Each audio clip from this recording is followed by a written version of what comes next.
sanad jadi qadhi itu ya semuanya seperti yang diceritakan Reza, hakimnya itu bingung. Karena memutuskan ini tanah milik siapa, harta karun. Dulu kamu kira Nabi Sulaiman itu serius ya enggak, beliau itu rileks. Tapi kalau punya keputusan itu jitu, ada dua perempuan. Ya sebut saja dalam tafsir-tafsir misalnya Soghirah sama Gabiroh. Sama punya anak kecil ya, karena masih keluarga anaknya itu mirip. Kemudian anak yang satu itu dimakan serigala. Hilang. Dimakan serigala, terus lapor ke Nabi Dawud. Karena yang meyakinkan itu yang satu, diputuskan ini milik kamu, misalnya milik yang adiknya. Ketika keluar dari situ, ketemu Nabi Sulaiman. Kalau saya hakimnya, maka keputusannya tidak seperti itu. Nabi Sulaiman pas itu umurnya 13 tahun. Akhirnya dipanggil sama Nabi Dawud. Ya sudah, putuskan kamu. Nabi Sulaiman ngambil pedang atau pisau, ya sudah tak bagi dua. Nanti separuhan katanya. Jadi Nabi Sulaiman itu ya suka humor. Masa anak mau dibagi dua nanti separuhan. Terus yang histeris nangis itu yang besar, yang mbaknya. Yang kecil tenang-tenang saja. Akhirnya sama Nabi Sulaiman diputuskan dikasihkan yang nangis histeris. Ditanya sama yang kecil, kenapa kamu putuskan milik mbak saya? Ora ono wong anak apa dipotong kok tenang-tenang wae.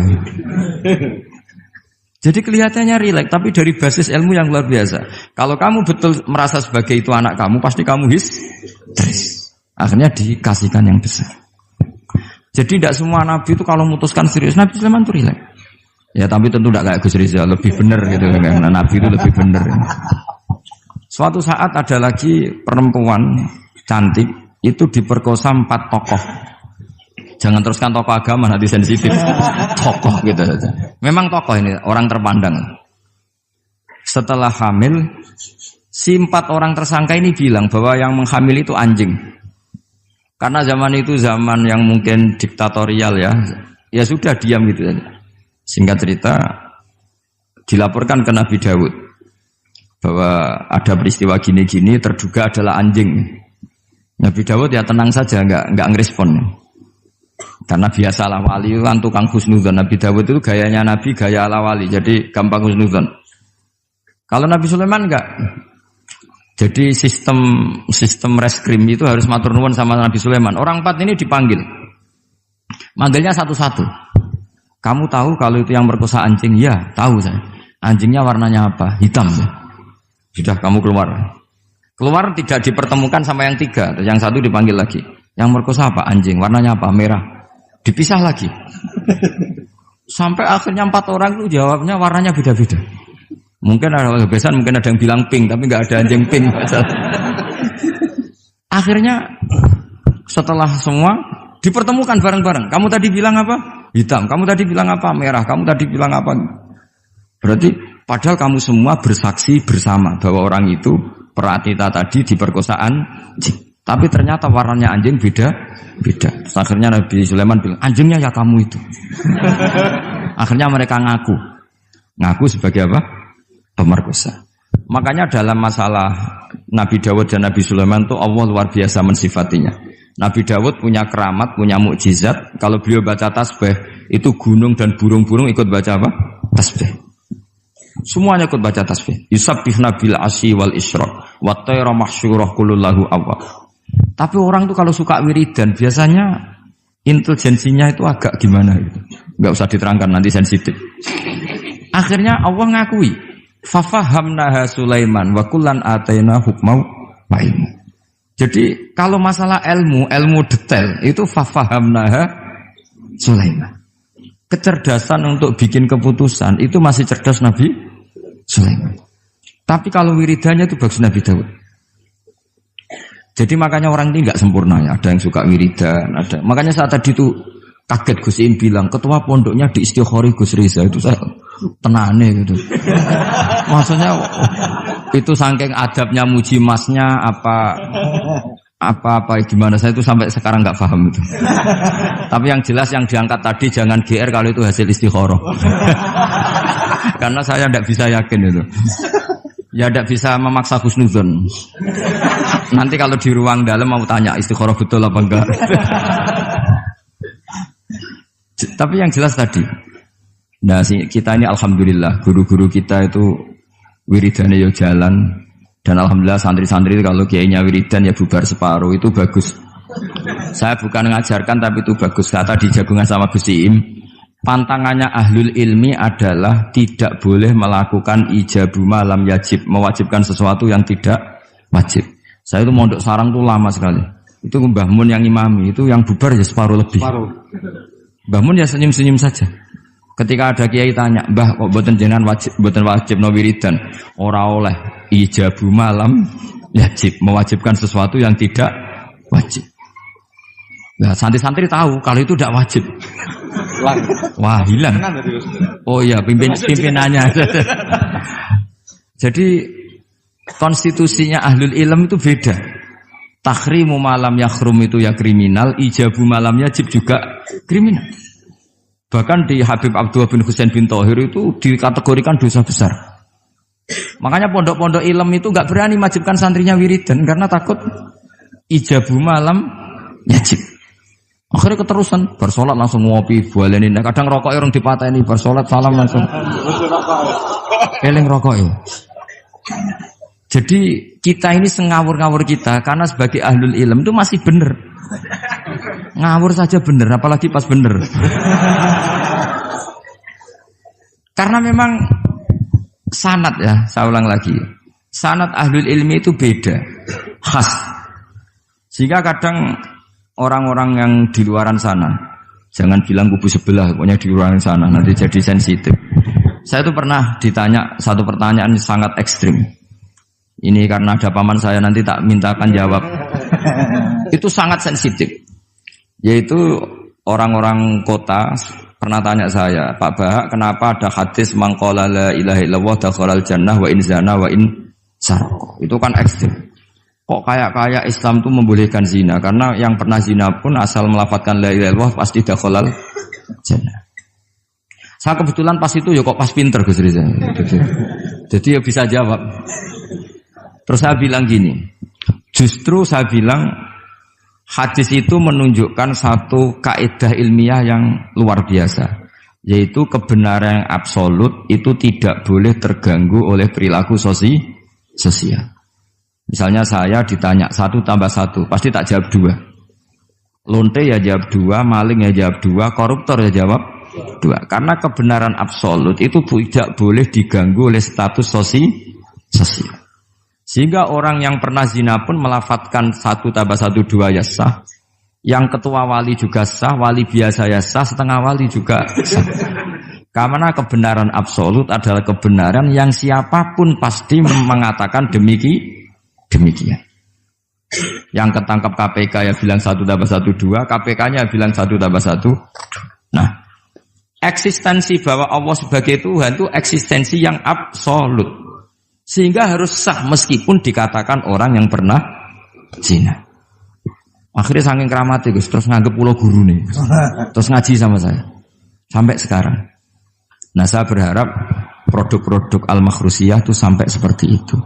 Jadi ada saat di mana kita maknani wa in zina ini bukan urusan melegalkan zina atau menganggap biasa zina, enggak. Tentu zina itu sangat buruk. Innahu kana fahisyah wa sa'a sabila, buruk sekali. Tapi ada konteks di mana absolutisme kebenaran itu tidak bersyarat apapun. Sehingga orang yang kafir puluhan tahun, mungkin ratusan tahun, ketika melafadzkan la ilaha illallah berarti sudah sah menjadi muslim. Karena kalimat ini adalah kalimat yang orang kafir dengan kalimat itu menjadi muslim. Sebab itu kita pasti menolak faham takfiri, faham yang mudah mengkafirkan orang lain. Karena logikanya gampang. Wong kalimat ini yang kafir saja menjadi muslim, lagi sing tukang wiridan la ilaha illallah malah dianggap kafir. Iku tahu mikir, tahu ora kan kira-kira seperti itu. Jadi ya sekali-kali saya serius ben pamane bangga ponakane alim.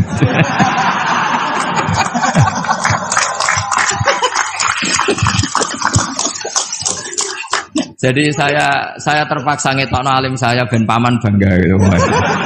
Ponakanku ya alim pemeneh pamane.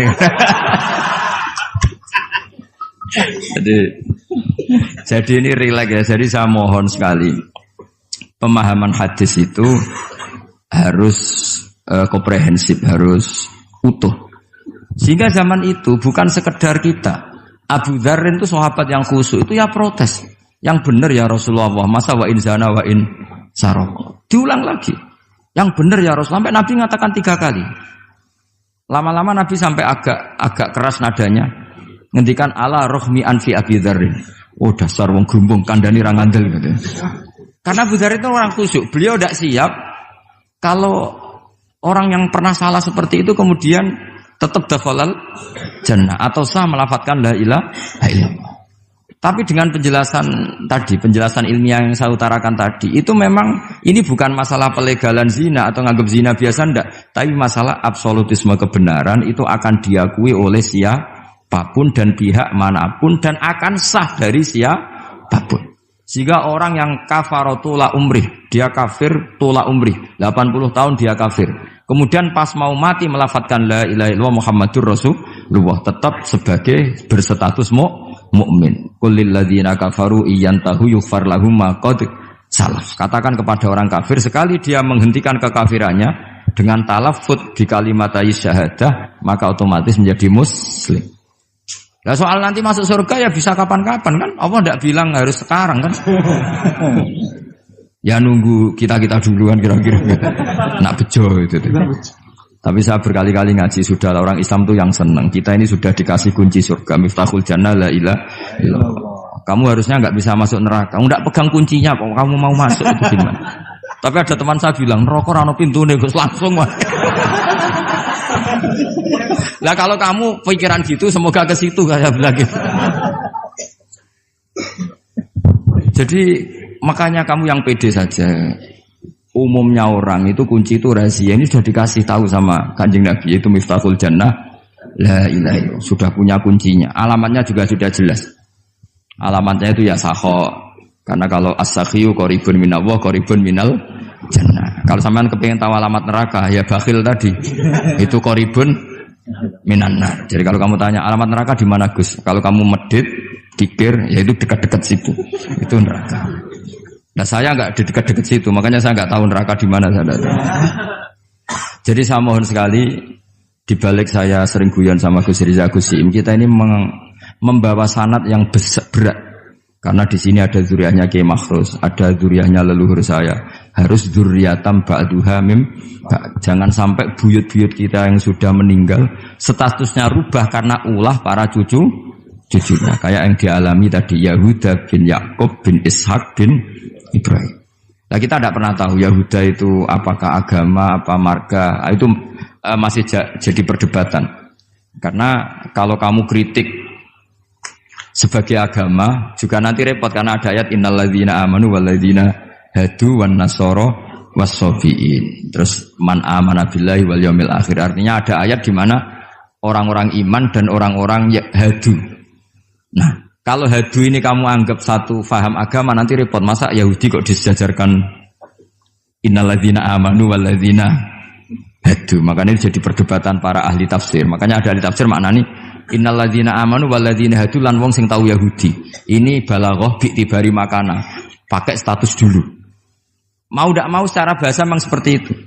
Misalnya ada preman tobat di tangan Gus Riza mesti bilang, "Gus iki preman sing wis tobat." Jare wis tobat kok diarani preman. Itu namanya bi'tibari makana. Jadi dengan status yang dulu. Iki wong kafir tapi saiki wis Islam. Lho wis Islam kok diarani wong kafir. Ya, ada yang maknani sehingga enggak perlu kamu jadi orang liberal yang menyamakan semua agama terus dalil innalladzina amanu walladzina hadu wan nasara wasabiin man amana. Semua agama itu sama. Buktinya ayat itu sama, pakai wawu ataf. Iku ora tau ngaji tafsir Mbak Gus Riza kira-kira gitu. Kalau sudah ngaji tafsir insyaallah enggak akan seperti itu. Jadi ayat itu ada ilmunya. Dan alhamdulillah di pondok sini, di pondok Lirboyo juga diajarkan ilmu balaghah. Jadi kadang penamaan itu bukan sekarang tapi bi'tibari makana. Ngitung dulu. Paham ya? Kayak kita mengatakan ini kafir tapi sudah Islam. Itu paradok enggak? Wong sudah Islam kok dikatakan kafir. Iki dhisik santi goblok, saiki wis pinter. Goblok kok pinter. Ya, ngoten mawon Gus, mau karena bingung. Assalamualaikum warahmatullahi wabarakatuh. Waalaikumsalam warahmatullahi wabarakatuh.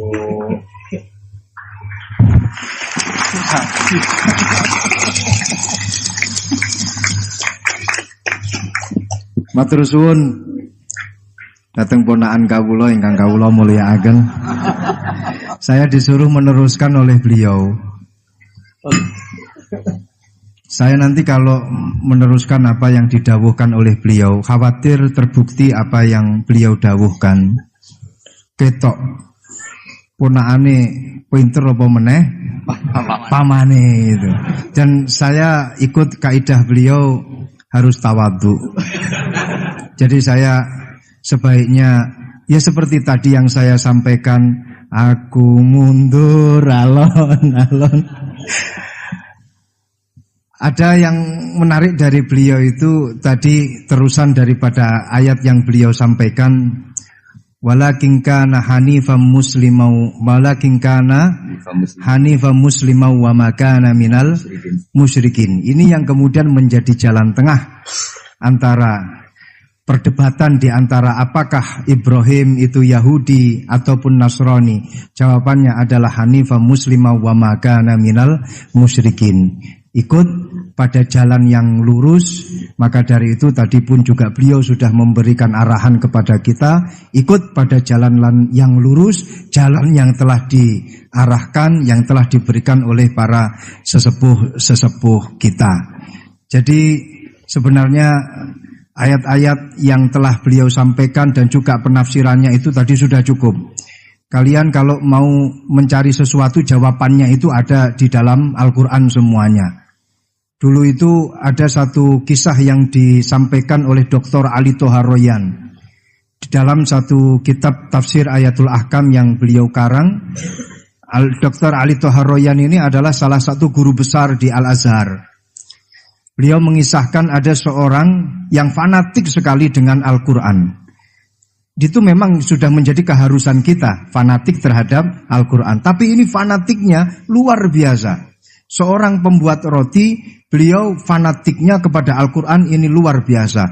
Setiap kali ditanya oleh orang, apakah Al-Quran ini menerangkan tentang bagaimana caranya kita memasak? Ada jawabannya di dalam Al-Quran. Apakah di dalam Al-Quran itu ada caranya kita main sepak bola? Ada jawabannya, semua di dalam Al-Quran.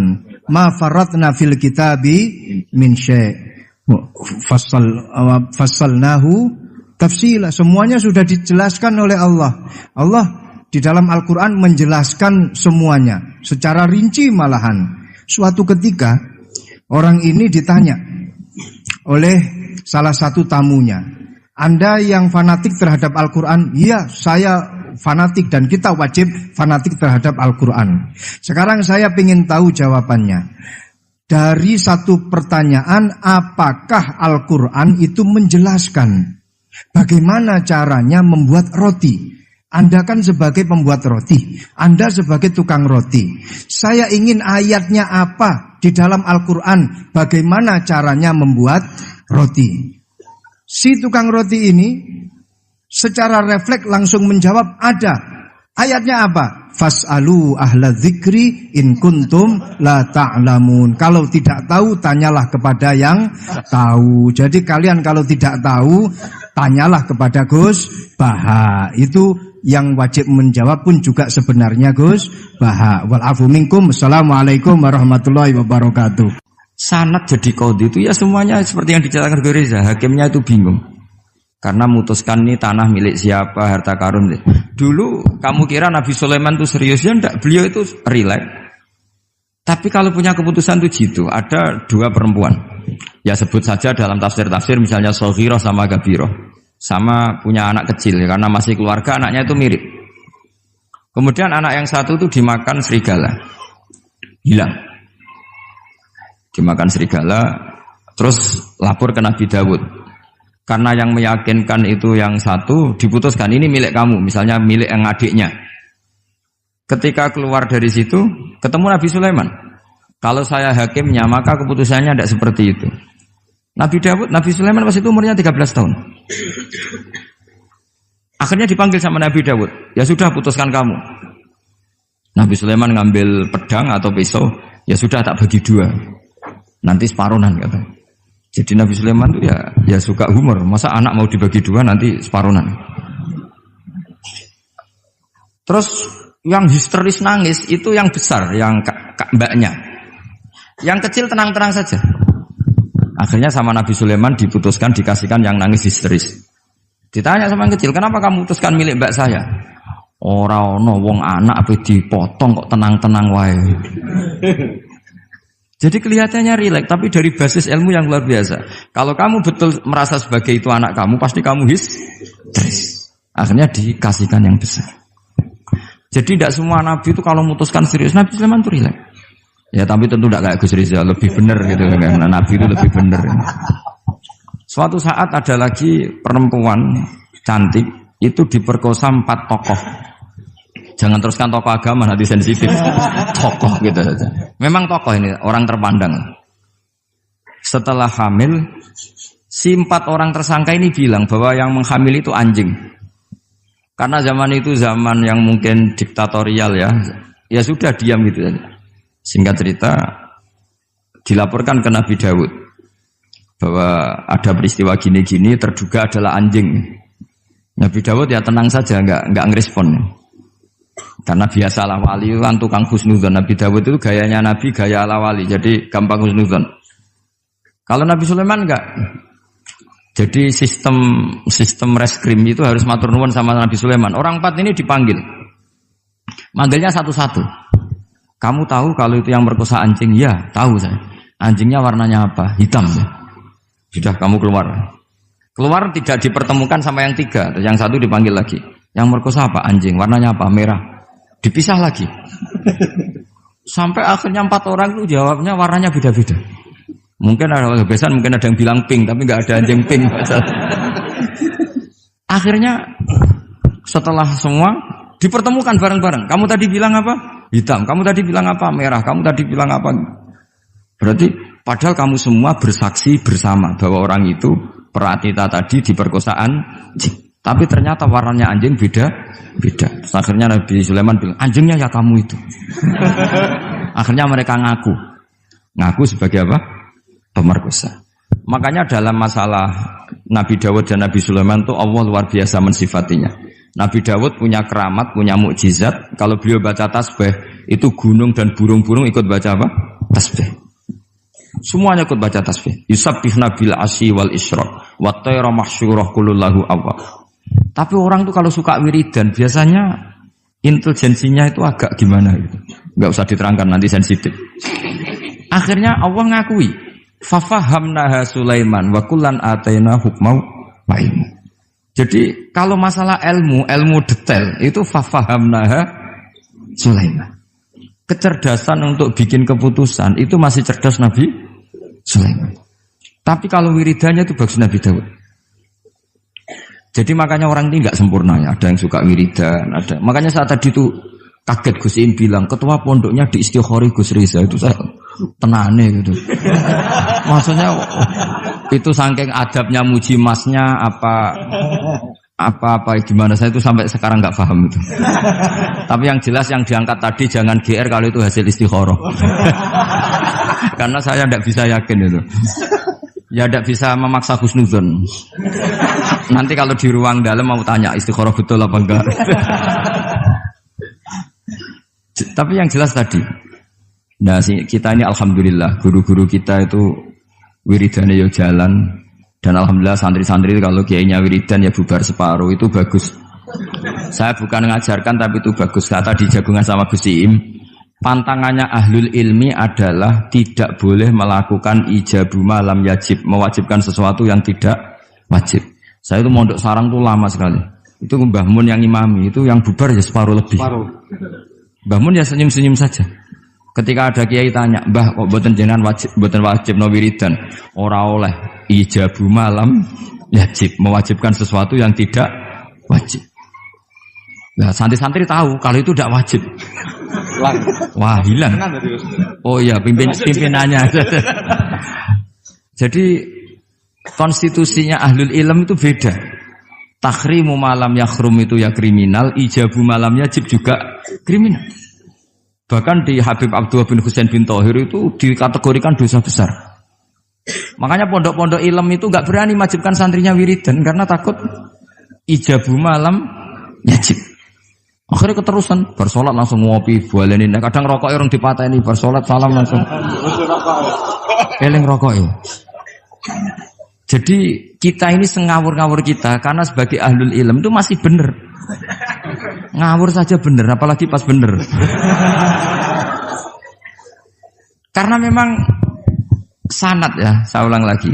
Sanad ahlul ilmi itu beda, khas. Sehingga kadang orang-orang yang di luaran sana, jangan bilang kubu sebelah, pokoknya di luaran sana, nanti jadi sensitif. Saya itu pernah ditanya satu pertanyaan sangat ekstrim. Ini karena ada paman saya, nanti tak mintakan jawab. Itu sangat sensitif. Yaitu orang-orang kota pernah tanya saya, Pak Bahak, kenapa ada hadis mangqala la ilaha illallah dakhalal jannah wa in zana wa in sarqa. Itu kan ekstrim. Kok kayak Islam itu membolehkan zina? Karena yang pernah zina pun asal melafadzkan la ilaha illallah pasti dakhalal jannah. Saya kebetulan pas itu ya kok pas pinter Gus Riza. Jadi ya bisa jawab. Terus saya bilang gini, justru saya bilang hadis itu menunjukkan satu kaidah ilmiah yang luar biasa, yaitu kebenaran yang absolut itu tidak boleh terganggu oleh perilaku sosial. Misalnya saya ditanya 1 tambah 1, pasti tak jawab 2. Lonte ya jawab 2, maling ya jawab 2, koruptor ya jawab 2. Karena kebenaran absolut itu tidak boleh diganggu oleh status sosial. Sehingga orang yang pernah zina pun melafatkan 1 tambah 1 2 ya sah. Yang ketua wali juga sah, wali biasa ya sah, setengah wali juga sah.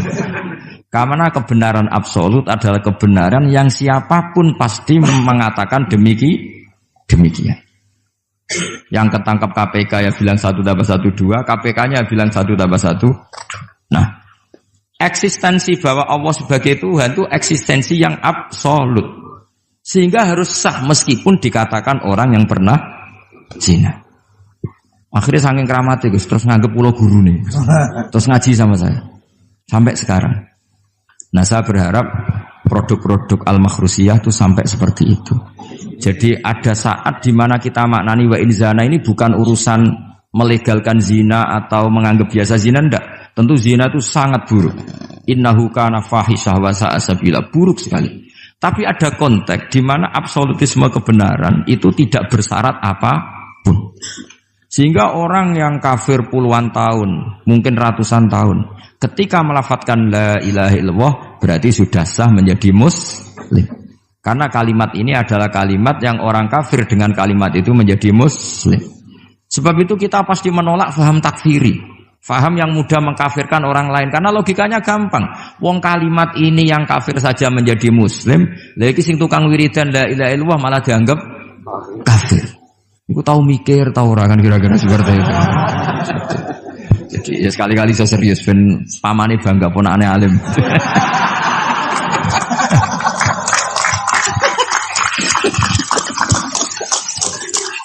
Jadi saya terpaksa ngetokno alim saya ben paman bangga gitu.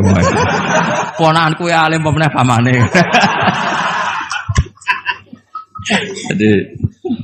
Jadi ini rileks ya. Jadi saya mohon sekali pemahaman hadis itu harus komprehensif, harus utuh.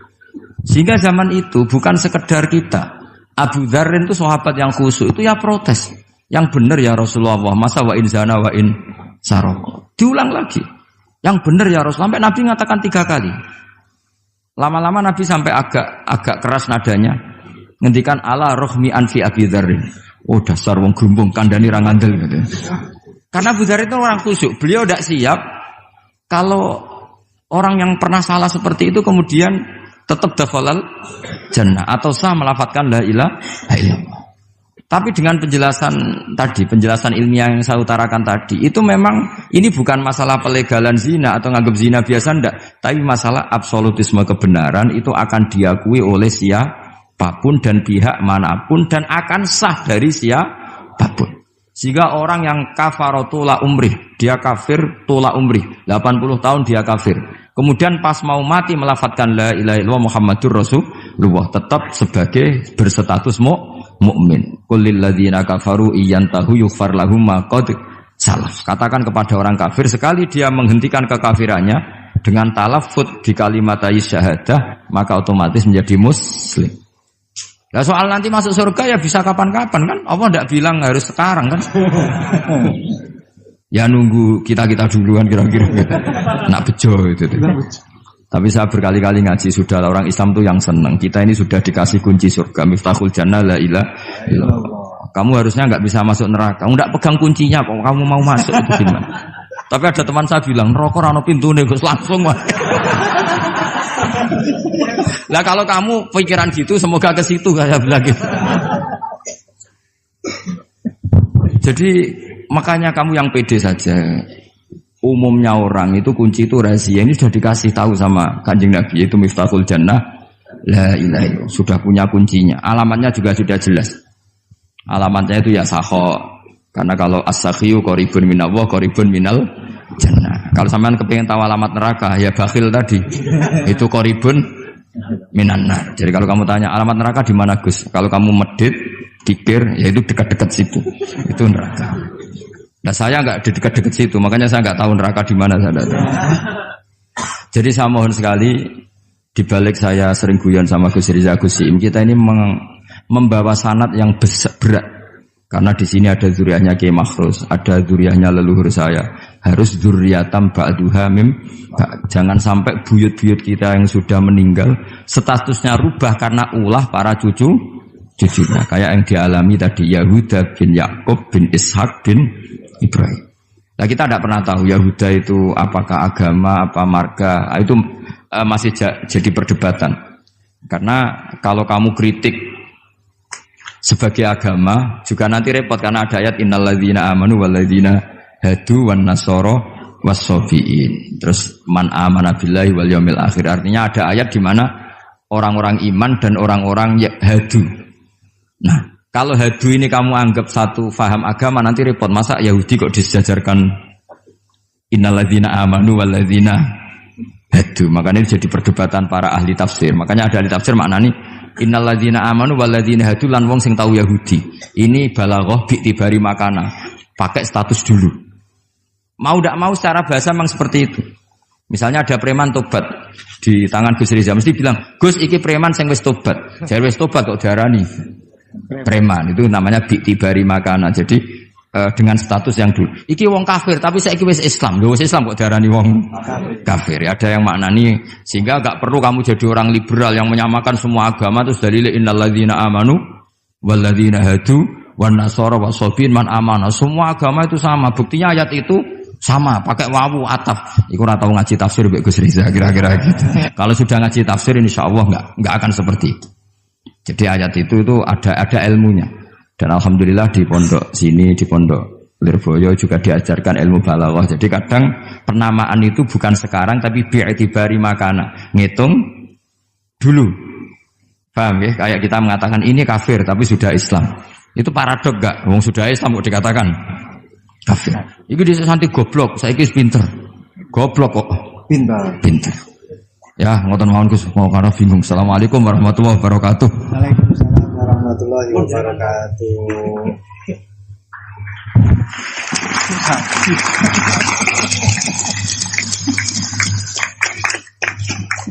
Matur suwun dateng ponakan kawula ingkang kawula mulyakaken. Saya disuruh meneruskan oleh beliau. Saya nanti kalau meneruskan apa yang didawuhkan oleh beliau, khawatir terbukti apa yang beliau dawuhkan. Ketok ponakane pinter apa meneh pamane itu. Dan saya ikut kaidah beliau harus tawadhu. Jadi saya sebaiknya ya seperti tadi yang saya sampaikan, aku mundur alon-alon. Ada yang menarik dari beliau itu tadi terusan daripada ayat yang beliau sampaikan, walakin kana hanifan muslimau wa ma kana minal musyrikin. Ini yang kemudian menjadi jalan tengah antara perdebatan di antara apakah Ibrahim itu Yahudi ataupun Nasrani. Jawabannya adalah hanifan muslimau wa ma kana minal musyrikin. Ikut pada jalan yang lurus. Maka dari itu tadi pun juga beliau sudah memberikan arahan kepada kita, ikut pada jalan yang lurus, jalan yang telah diarahkan, yang telah diberikan oleh para sesepuh kita. Jadi sebenarnya ayat-ayat yang telah beliau sampaikan dan juga penafsirannya itu tadi sudah cukup. Kalian kalau mau mencari sesuatu, jawabannya itu ada di dalam Al-Quran semuanya. Dulu itu ada satu kisah yang disampaikan oleh Dr. Ali Toharoyan di dalam satu kitab tafsir Ayatul Ahkam yang beliau karang. Dr. Ali Toharoyan ini adalah salah satu guru besar di Al-Azhar. Beliau mengisahkan ada seorang yang fanatik sekali dengan Al-Quran. Itu memang sudah menjadi keharusan kita, fanatik terhadap Al-Quran. Tapi ini fanatiknya luar biasa. Seorang pembuat roti, beliau fanatiknya kepada Al-Quran ini luar biasa. Setiap kali ditanya oleh orang, apakah Al-Quran ini menerangkan tentang bagaimana caranya kita memasak? Ada jawabannya di dalam Al-Quran. Apakah di dalam Al-Quran itu ada caranya kita main sepak bola? Ada jawabannya, semua di dalam Al-Quran. Ma faratna fil kitabi min syai'. Fassalnahu tafsila. Semuanya sudah dijelaskan oleh Allah. Allah di dalam Al-Quran menjelaskan semuanya secara rinci malahan. Suatu ketika orang ini ditanya oleh salah satu tamunya, Anda yang fanatik terhadap Al-Quran? Iya, saya fanatik dan kita wajib fanatik terhadap Al-Quran. Sekarang saya ingin tahu jawabannya. Dari satu pertanyaan, apakah Al-Quran itu menjelaskan bagaimana caranya membuat roti? Anda kan sebagai pembuat roti, Anda sebagai tukang roti. Saya ingin ayatnya apa di dalam Al-Quran, bagaimana caranya membuat roti. Si tukang roti ini secara refleks langsung menjawab, ada. Ayatnya apa? Fas'alu ahla dzikri in kuntum la ta'lamun. Kalau tidak tahu, tanyalah kepada yang tahu. Jadi kalian kalau tidak tahu, tanyalah kepada Gus Baha. Itu yang wajib menjawab pun juga sebenarnya Gus Baha. Wal afu minkum. Assalamualaikum warahmatullahi wabarakatuh. Sanad jadi qadhi itu ya semuanya seperti yang diceritakan Reza. Hakimnya itu bingung. Karena memutuskan ini tanah milik siapa, harta karun. Dulu kamu kira Nabi Sulaiman itu serius, ya enggak, beliau itu rileks. Tapi kalau punya keputusan itu gitu, ada dua perempuan. Ya sebut saja dalam tafsir-tafsir misalnya Soghirah sama Gabiroh. Sama punya anak kecil, ya, karena masih keluarga anaknya itu mirip. Kemudian anak yang satu itu dimakan serigala. Hilang. Dimakan serigala, terus lapor ke Nabi Dawud. Karena yang meyakinkan itu yang satu, diputuskan ini milik kamu, misalnya milik yang adiknya. Ketika keluar dari situ, ketemu Nabi Sulaiman. Kalau saya hakimnya, maka keputusannya tidak seperti itu. Nabi Sulaiman pas itu umurnya 13 tahun.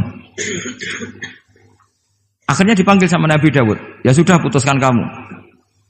Nabi Sulaiman ngambil pedang atau pisau. Ya sudah, tak bagi dua. Nanti separuhan katanya.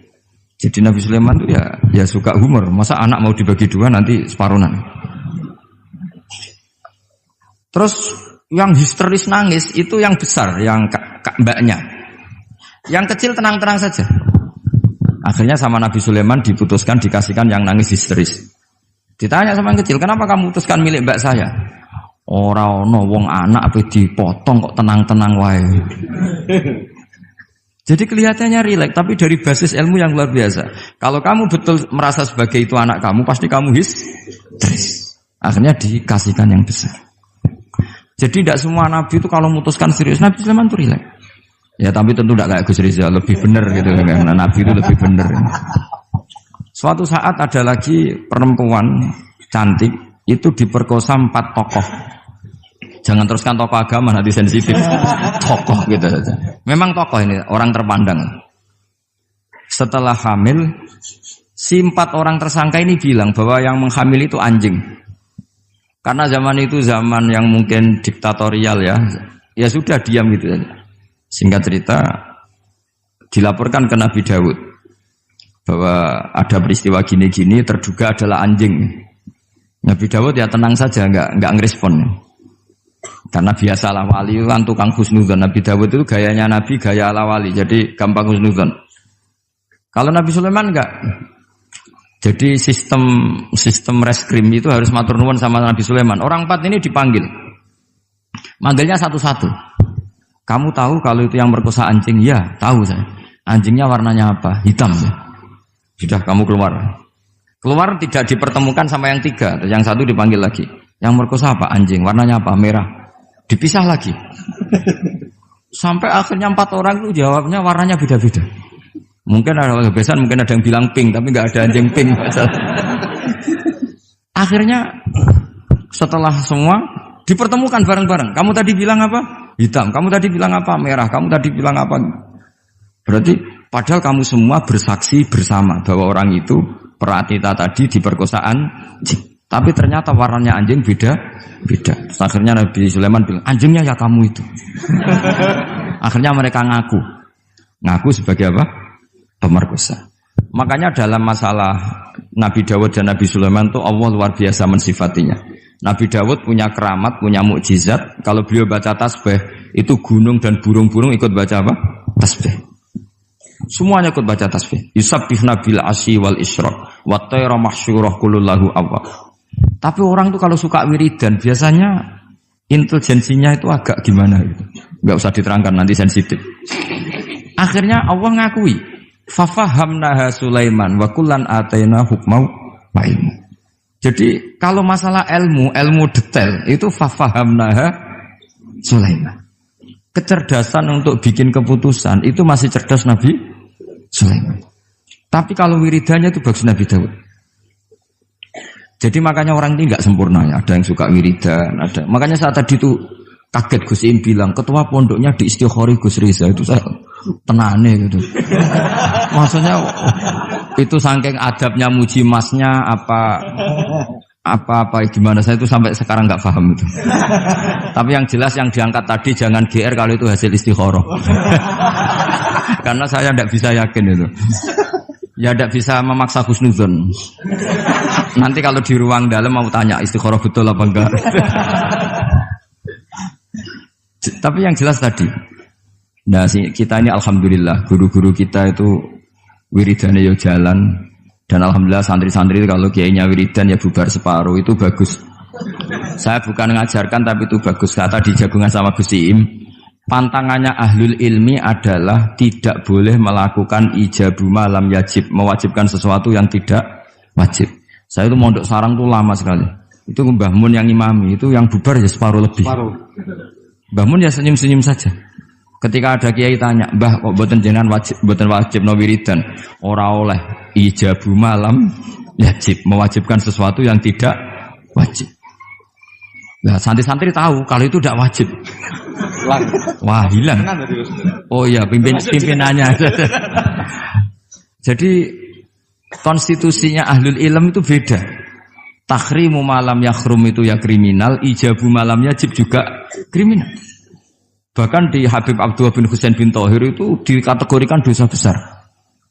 Makanya pondok-pondok ilm itu enggak berani wajibkan santrinya wiridan karena takut ijabu malam yajib.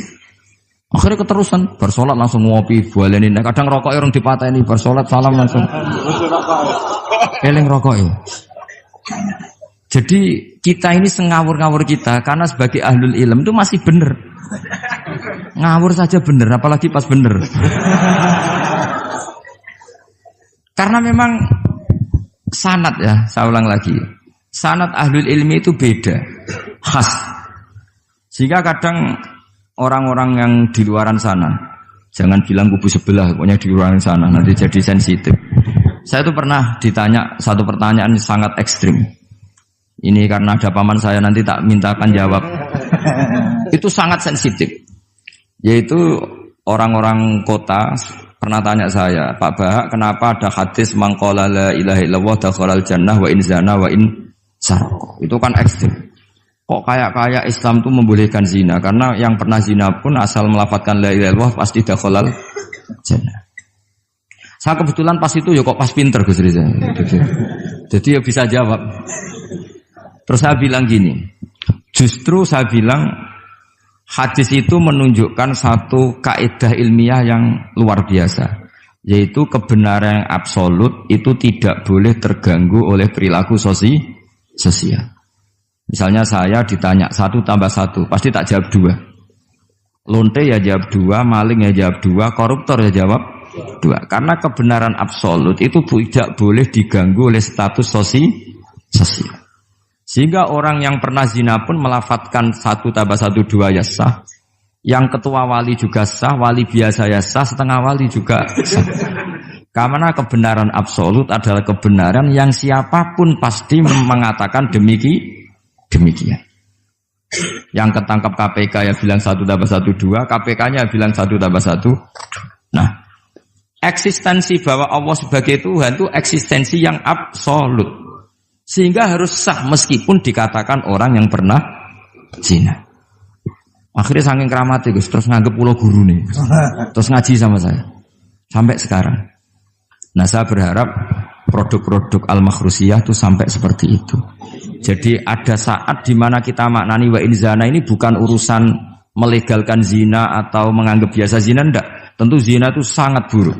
Innahu kana fahisyah wa sa'a sabila, buruk sekali. Tapi ada konteks di mana absolutisme kebenaran itu tidak bersyarat apapun.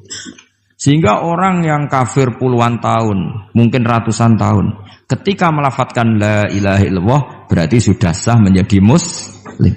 Karena kalimat ini adalah kalimat yang orang kafir dengan kalimat itu menjadi muslim. Sebab itu kita pasti menolak faham takfiri. Faham yang mudah mengkafirkan orang lain. Karena logikanya gampang. Wong kalimat ini yang kafir saja menjadi muslim. Lagi sing tukang wiridan la ilaha illallah malah dianggap kafir. Iku tahu mikir, tahu orang kan kira-kira seperti itu. Jadi ya sekali-kali saya serius. Ben pamane bangga ponakane alim.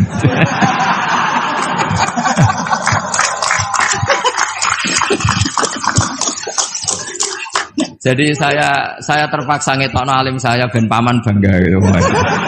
Ponakanku ya alim pemeneh pamane. Jadi ini rileks ya. Jadi saya mohon sekali pemahaman hadis itu harus komprehensif, harus utuh. Sehingga zaman itu bukan sekedar kita. Abu Dzar itu sahabat yang khusyuk itu ya protes. Yang benar ya Rasulullah, masa wa in zana wa in saroko. Diulang lagi. Yang benar ya Rasulullah. Sampai Nabi mengatakan 3 kali. Lama-lama Nabi sampai agak keras nadanya. Ngendikan ala rohmi anfi Abi Dzarrin. Oh dasar wong grumbung kandhani ra ngandel gitu. Karena Abu Dzar itu orang khusyuk. Beliau tidak siap kalau orang yang pernah salah seperti itu kemudian tetap dakhalal jannah atau sah melafadzkan la ilaha illallah. Tapi dengan penjelasan ilmiah yang saya utarakan tadi, itu memang ini bukan masalah pelegalan zina atau nganggap zina biasa, enggak. Tapi masalah absolutisme kebenaran itu akan diakui oleh siapapun dan pihak manapun dan akan sah dari siapapun. Sehingga orang yang kafaro tula umrih, dia kafir tula umrih, 80 tahun dia kafir. Kemudian pas mau mati melafadzkan la ilaha illallah Muhammadur Rasulullah, tetap sebagai berstatus mukmin. Qul lil ladzina kafaru iyantahu yughfar lahum ma qad salaf. Katakan kepada orang kafir sekali dia menghentikan kekafirannya dengan talaffuz di kalimat syahadah maka otomatis menjadi muslim. Nah soal nanti masuk surga ya bisa kapan-kapan kan? Allah tidak bilang harus sekarang kan? Ya nunggu kita duluan kira-kira. Nak bejo itu.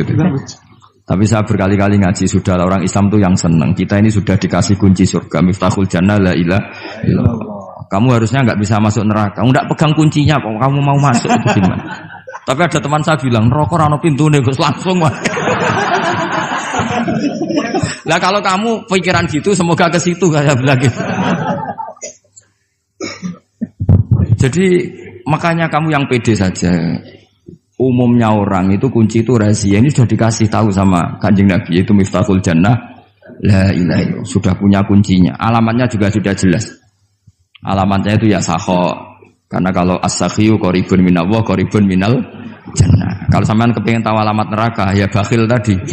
Itu qaribun minannar. Jadi kalau kamu tanya alamat neraka di mana Gus? Kalau kamu medit, pikir, ya itu dekat-dekat situ. Itu neraka. Nah saya nggak di dekat-dekat situ, makanya saya nggak tahu neraka di mana saya tahu.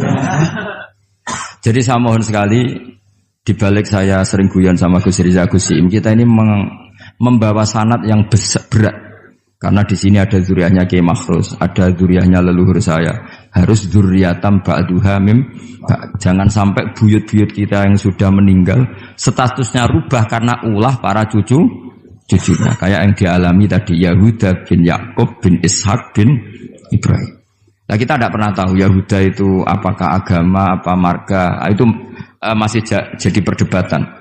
Karena kalau kamu kritik sebagai agama juga nanti repot karena ada ayat innalladzina amanu walladzina hadu wan nasara wassabiin. Terus man amana billahi wal yaumil akhir. Artinya ada ayat di mana orang-orang iman dan orang-orang hadu.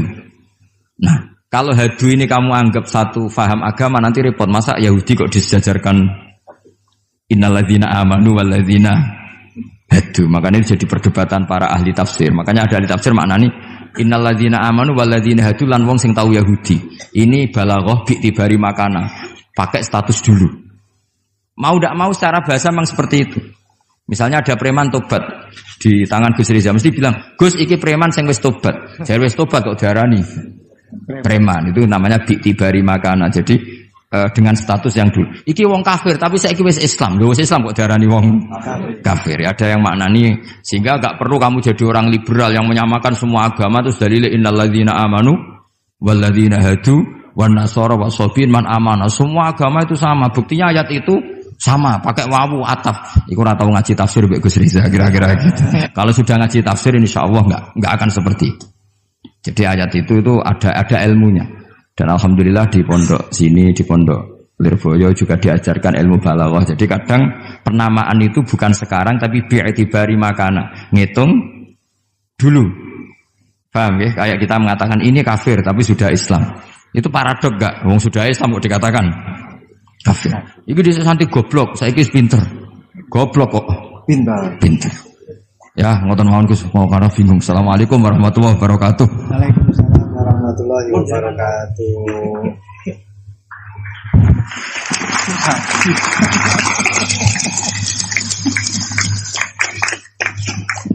Matur suwun dateng ponakan kawula ingkang kawula mulyakaken.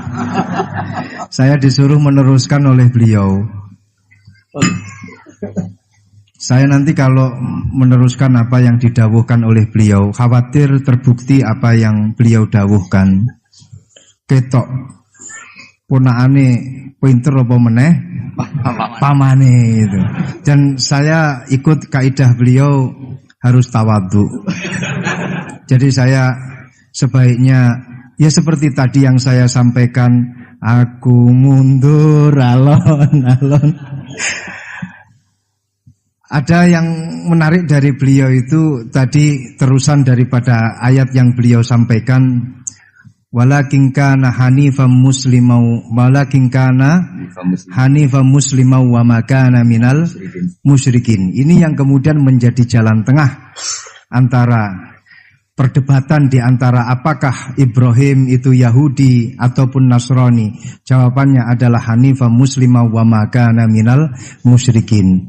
Ikut pada jalan yang lurus. Maka dari itu tadi pun juga beliau sudah memberikan arahan kepada kita, ikut pada jalan yang lurus, jalan yang telah diarahkan, yang telah diberikan oleh para sesepuh kita.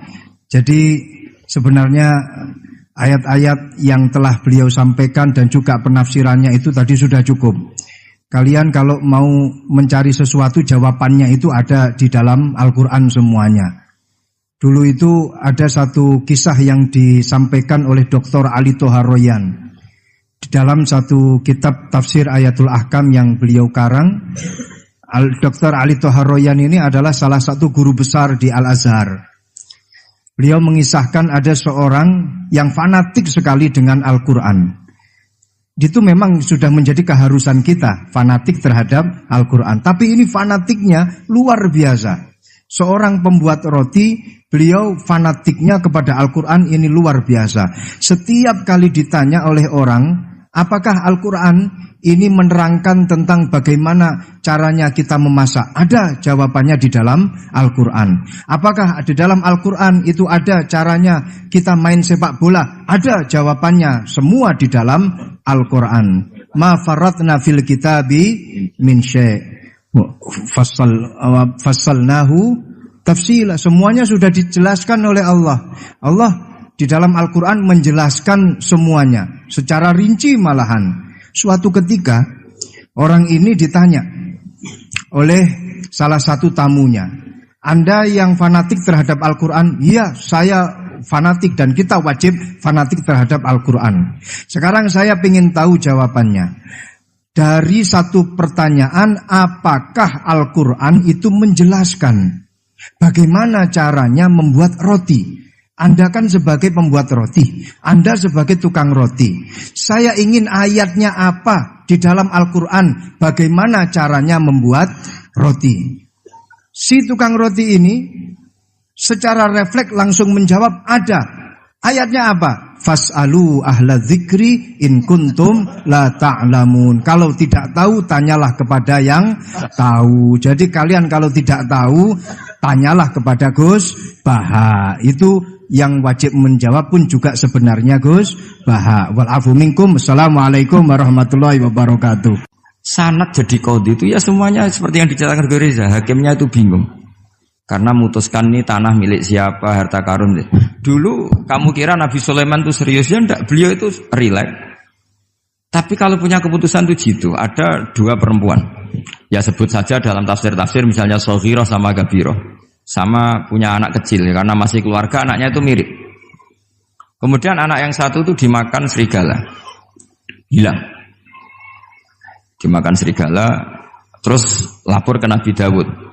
Karena yang meyakinkan itu yang satu, diputuskan ini milik kamu, misalnya milik yang adiknya. Ketika keluar dari situ, ketemu Nabi Sulaiman. Kalau saya hakimnya, maka keputusannya tidak seperti itu. Nabi Sulaiman pas itu umurnya 13 tahun. Akhirnya dipanggil sama Nabi Dawud. Ya sudah, putuskan kamu. Nabi Sulaiman ngambil pedang atau pisau. Ya sudah, tak bagi dua. Nanti separuhan kata. Jadi Nabi Sulaiman itu ya suka humor. Masa anak mau dibagi dua nanti separuhan. Terus yang histeris nangis itu yang besar, yang mbaknya. Yang kecil tenang-tenang saja. Akhirnya sama Nabi Sulaiman diputuskan dikasihkan yang nangis histeris. Ditanya sama yang kecil, kenapa kamu putuskan milik mbak saya? Ora ono wong anak apa dipotong kok tenang-tenang wae. Jadi kelihatannya rileks, tapi dari basis ilmu yang luar biasa. Kalau kamu betul merasa sebagai itu anak kamu, pasti kamu histeris. Akhirnya dikasihkan yang besar. Jadi tidak semua nabi itu kalau memutuskan serius. Nabi Sulaiman itu rileks. Ya tapi tentu tidak kayak Gus Rizal, lebih benar gitu kan. Nabi itu lebih benar. Suatu saat ada lagi perempuan cantik itu diperkosa 4 tokoh. Jangan teruskan tokoh agama, nanti sensitif. Tokoh gitu saja. Memang tokoh ini orang terpandang. Setelah hamil, si 4 orang tersangka ini bilang bahwa yang menghamil itu anjing. Karena zaman itu zaman yang mungkin diktatorial ya. Ya sudah diam gitu saja.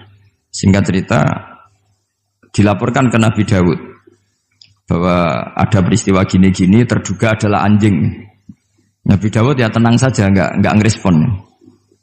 Karena biasalah wali itu kan tukang husnudzon. Nabi Dawud itu gayanya Nabi, gaya ala wali, jadi gampang husnudzon. Kalau Nabi Sulaiman enggak. Jadi sistem reskrim itu harus matur nuwun sama Nabi Sulaiman. Orang 4 ini dipanggil. Manggilnya satu-satu. Kamu tahu kalau itu yang merkosa anjing? Ya, tahu saya. Anjingnya warnanya apa? Hitam. Sudah, kamu keluar. Keluar tidak dipertemukan sama yang 3. Yang 1 dipanggil lagi. Yang merkosa apa? Anjing. Warnanya apa? Merah. Dipisah lagi. Sampai akhirnya 4 orang itu jawabnya warnanya beda-beda. Mungkin ada kebiasaan, mungkin ada yang bilang pink, tapi nggak ada anjing pink. Akhirnya setelah semua dipertemukan bareng-bareng. Kamu tadi bilang apa? Hitam. Kamu tadi bilang apa? Merah. Kamu tadi bilang apa? Berarti padahal kamu semua bersaksi bersama bahwa orang itu Pratita tadi diperkosaan anjing. Tapi ternyata warnanya anjing beda. Terus akhirnya Nabi Sulaiman bilang, anjingnya ya kamu itu. Akhirnya mereka ngaku sebagai apa? Pemerkosa. Makanya dalam masalah Nabi Dawud dan Nabi Sulaiman itu Allah luar biasa mensifatinya. Nabi Dawud punya keramat, punya mukjizat. Kalau beliau baca tasbih, itu gunung dan burung-burung ikut baca apa? Tasbih. Semuanya ikut baca tasbih. Yusabbihna bil asyi wal isyraq wa tayra mahsyurah kulullahu awwab. Tapi orang tuh kalau suka wiridan biasanya intelijensinya itu agak gimana gitu. Enggak usah diterangkan nanti sensitif. Akhirnya Allah ngakui, fafahamnaha Sulaiman wa kullan ataina hukmau wa ilmu. Jadi kalau masalah ilmu detail itu fafahamnaha Sulaiman. Kecerdasan untuk bikin keputusan itu masih cerdas Nabi Sulaiman. Tapi kalau wiridannya itu bagus Nabi Dawud. Jadi makanya orang ini nggak sempurna ya. Ada yang suka wiridan, ada. Makanya saat tadi itu kaget Gus Im bilang ketua pondoknya di Istighori Gus Riza itu saya tenane gitu. Maksudnya itu saking adabnya muji masnya apa gimana saya itu sampai sekarang nggak paham itu. Tapi yang jelas yang diangkat tadi jangan GR kalau itu hasil istikharah. Karena saya tidak bisa yakin itu. Ya tidak bisa memaksa husnuzon. Nanti kalau di ruang dalam mau tanya istikharah betul apa enggak. Tapi yang jelas tadi. Nah kita ini alhamdulillah guru-guru kita itu wiridannya ya jalan. Dan alhamdulillah santri-santri kalau kiainya wiridan ya bubar separuh itu bagus. Saya bukan mengajarkan tapi itu bagus. Kata di jagungan sama Gus Iim. Pantangannya ahlul ilmi adalah tidak boleh melakukan ijabu malam yajib, mewajibkan sesuatu yang tidak wajib. Saya itu mondok sarang tuh lama sekali. Itu Mbah Mun yang imami, itu yang bubar ya separuh lebih. Mbah Mun ya senyum-senyum saja. Ketika ada kiai tanya, "Mbah kok boten jenengan boten wajib no wiridan?" Ora oleh ijabu malam yajib, mewajibkan sesuatu yang tidak wajib. Nah, santri-santri tahu kalau itu tidak wajib. Wah, hilang. Oh iya, pimpinannya. Jadi konstitusinya ahlul ilm itu beda.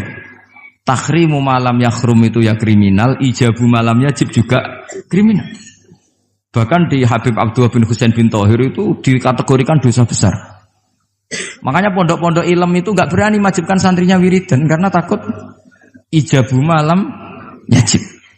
Akhirnya keterusan, bersolat langsung ngopi, bualenin. Kadang rokok orang dipatahin, bersolat salam langsung. Eling rokok ya. Jadi kita ini sengawur-ngawur kita karena sebagai ahlul ilm itu masih benar. Ngawur saja benar, apalagi pas benar. Karena memang sanad ya, saya ulang lagi. Sanad ahlul ilmi itu beda, khas. Sehingga kadang orang-orang yang di luaran sana, jangan bilang kubu sebelah, pokoknya di luaran sana, nanti jadi sensitif. Saya itu pernah ditanya satu pertanyaan sangat ekstrim. Ini karena ada paman saya nanti tak mintakan jawab. Itu sangat sensitif. Yaitu orang-orang kota pernah tanya saya, Pak Bahak, kenapa ada hadis mangqala la ilaha illallah dakhalal jannah wa in zana wa in sarqa. Itu kan ekstrim. Kok kayak Islam itu membolehkan zina? Karena yang pernah zina pun asal melafadzkan la ilaha illallah pasti dakhalal jannah. Saya kebetulan pas itu ya kok pas pinter Gus Riza. Jadi ya bisa jawab. Terus saya bilang gini, justru saya bilang hadis itu menunjukkan satu kaidah ilmiah yang luar biasa, yaitu kebenaran yang absolut itu tidak boleh terganggu oleh perilaku sosial. Misalnya saya ditanya 1 tambah 1, pasti tak jawab 2. Lonte ya jawab 2, maling ya jawab 2, koruptor ya jawab 2. Karena kebenaran absolut itu tidak boleh diganggu oleh status sosial. Sehingga orang yang pernah zina pun melafadzkan 1 tambah 1 2 ya sah. Yang ketua wali juga sah, wali biasa ya sah, setengah wali juga sah. Karena kebenaran absolut adalah kebenaran yang siapapun pasti mengatakan demikian. Yang ketangkap KPK ya bilang 1 tambah 1 2, KPK-nya bilang 1 tambah 1. Nah, eksistensi bahwa Allah sebagai Tuhan itu eksistensi yang absolut. Sehingga harus sah meskipun dikatakan orang yang pernah zina. Akhirnya saking keramatnya Gus, terus nganggep pulau guru nih. Terus ngaji sama saya. Sampai sekarang. Nah, saya berharap produk-produk al-makhrusiyah itu sampai seperti itu. Jadi ada saat di mana kita maknani wa in zana ini bukan urusan melegalkan zina atau menganggap biasa zina, enggak. Tentu zina itu sangat buruk. Innahu kana fahisyah wa sa'a sabila, buruk sekali. Tapi ada konteks di mana absolutisme kebenaran itu tidak bersyarat apapun. Sehingga orang yang kafir puluhan tahun, mungkin ratusan tahun, ketika melafadzkan la ilaha illallah berarti sudah sah menjadi muslim. Karena kalimat ini adalah kalimat yang orang kafir dengan kalimat itu menjadi muslim. Sebab itu kita pasti menolak faham takfiri. Faham yang mudah mengkafirkan orang lain. Karena logikanya gampang. Wong kalimat ini yang kafir saja menjadi muslim. Lagi sing tukang wiridan la ilaha illallah malah dianggap kafir. Iku tahu mikir, tahu orang kan kira-kira seperti itu. Jadi ya sekali-kali saya serius. Ben pamane bangga ponakane alim.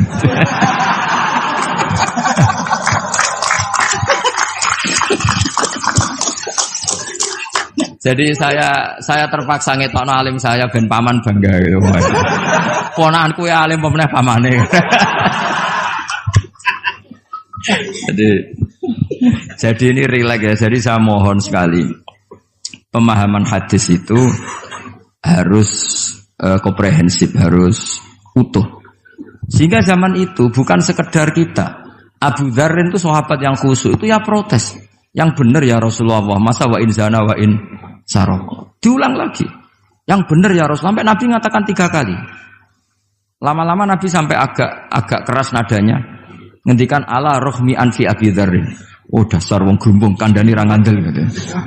Karena Abu Dzar itu orang khusyuk. Beliau tidak siap kalau orang yang pernah salah seperti itu kemudian tetap dakhalal jannah atau sah melafadzkan la ilaha illallah.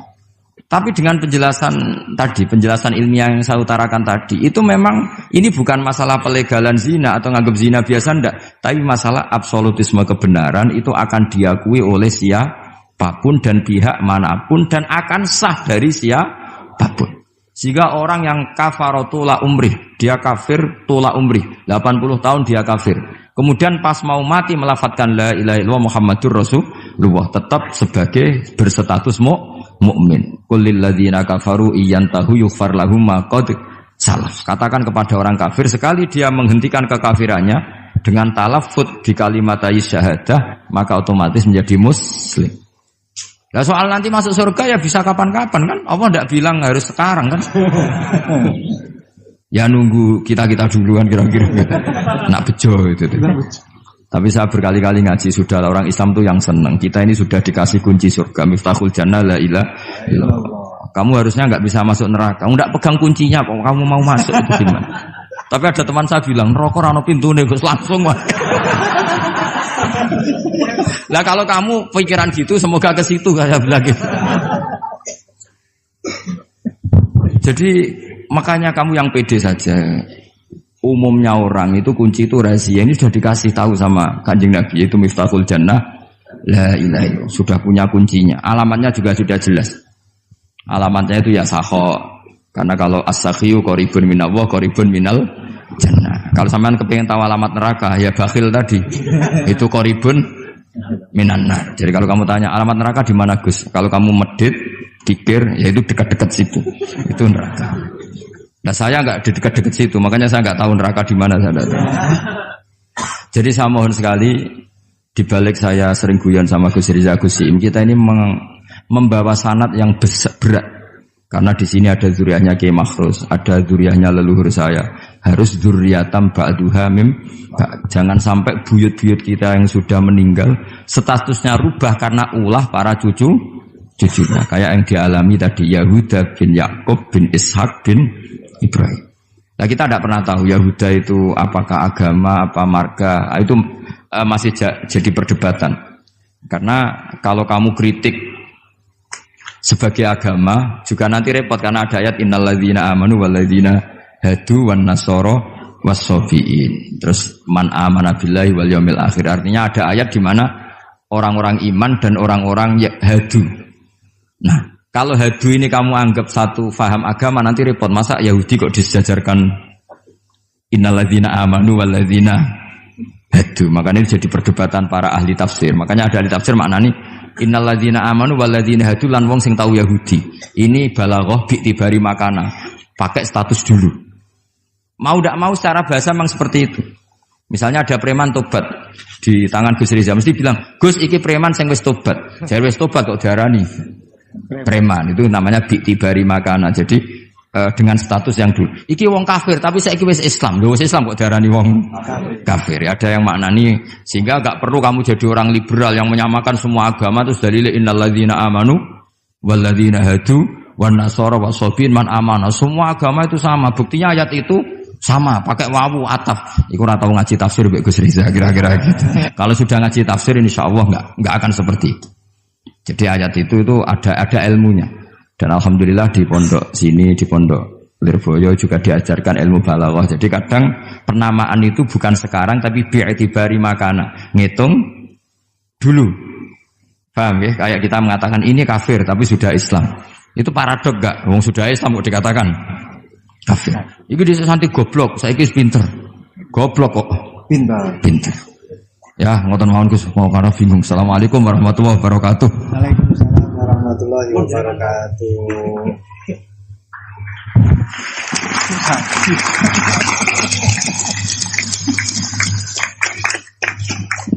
Matur suwun dateng ponakan kawula ingkang kawula mulyakaken.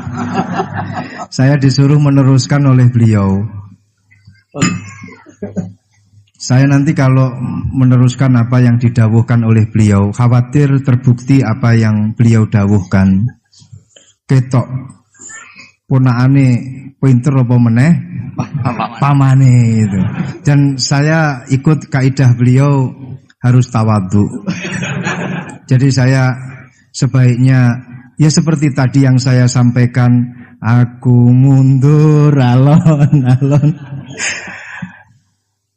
Ada yang menarik dari beliau itu tadi terusan daripada ayat yang beliau sampaikan, walakin kana hanifan muslimau wa ma kana minal musyrikin. Ini yang kemudian menjadi jalan tengah antara perdebatan di antara apakah Ibrahim itu Yahudi ataupun Nasrani. Jawabannya adalah hanifan muslimau wa ma kana minal musyrikin. Ikut pada jalan yang lurus.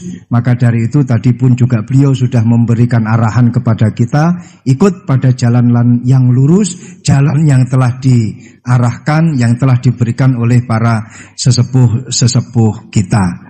Jadi sebenarnya ayat-ayat yang telah beliau sampaikan dan juga penafsirannya itu tadi sudah cukup. Kalian kalau mau mencari sesuatu, jawabannya itu ada di dalam Al-Quran semuanya. Dulu itu ada satu kisah yang disampaikan oleh Dr. Ali Toharoyan.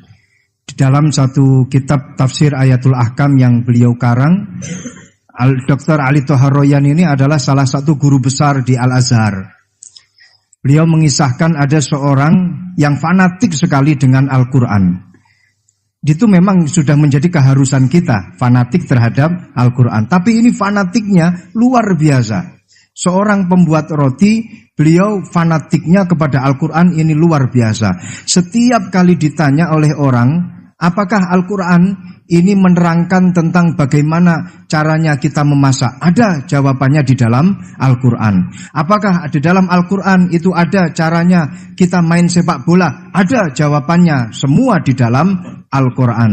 Ma faratna fil kitabi min syai'. Fassalnahu tafsila. Semuanya sudah dijelaskan oleh Allah. Allah di dalam Al-Quran menjelaskan semuanya secara rinci malahan. Suatu ketika orang ini ditanya oleh salah satu tamunya, Anda yang fanatik terhadap Al-Quran? Iya, saya fanatik dan kita wajib fanatik terhadap Al-Quran. Sekarang saya ingin tahu jawabannya.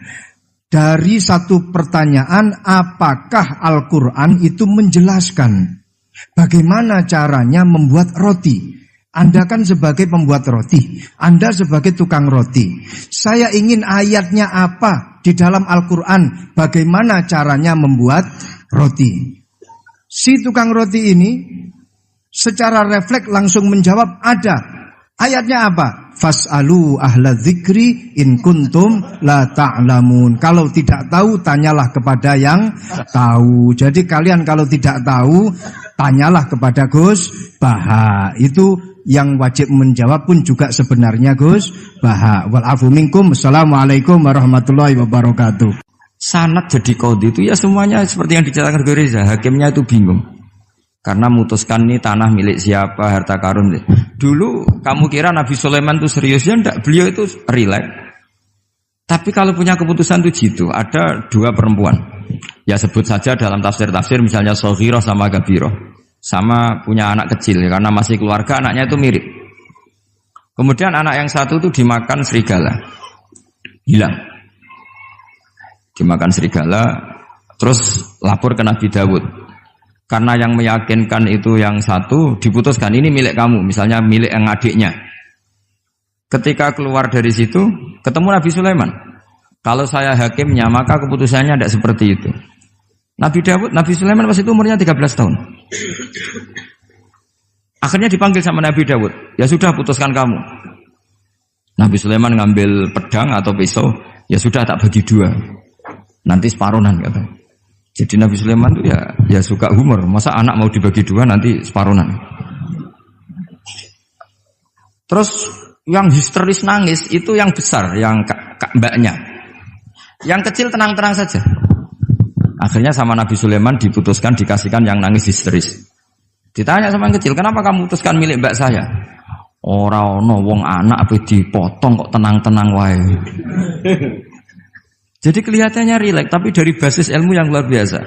Kalau kamu betul merasa sebagai itu anak kamu, pasti kamu histeris. Akhirnya dikasihkan yang besar. Jadi tidak semua nabi itu kalau memutuskan serius. Nabi Sulaiman itu rileks.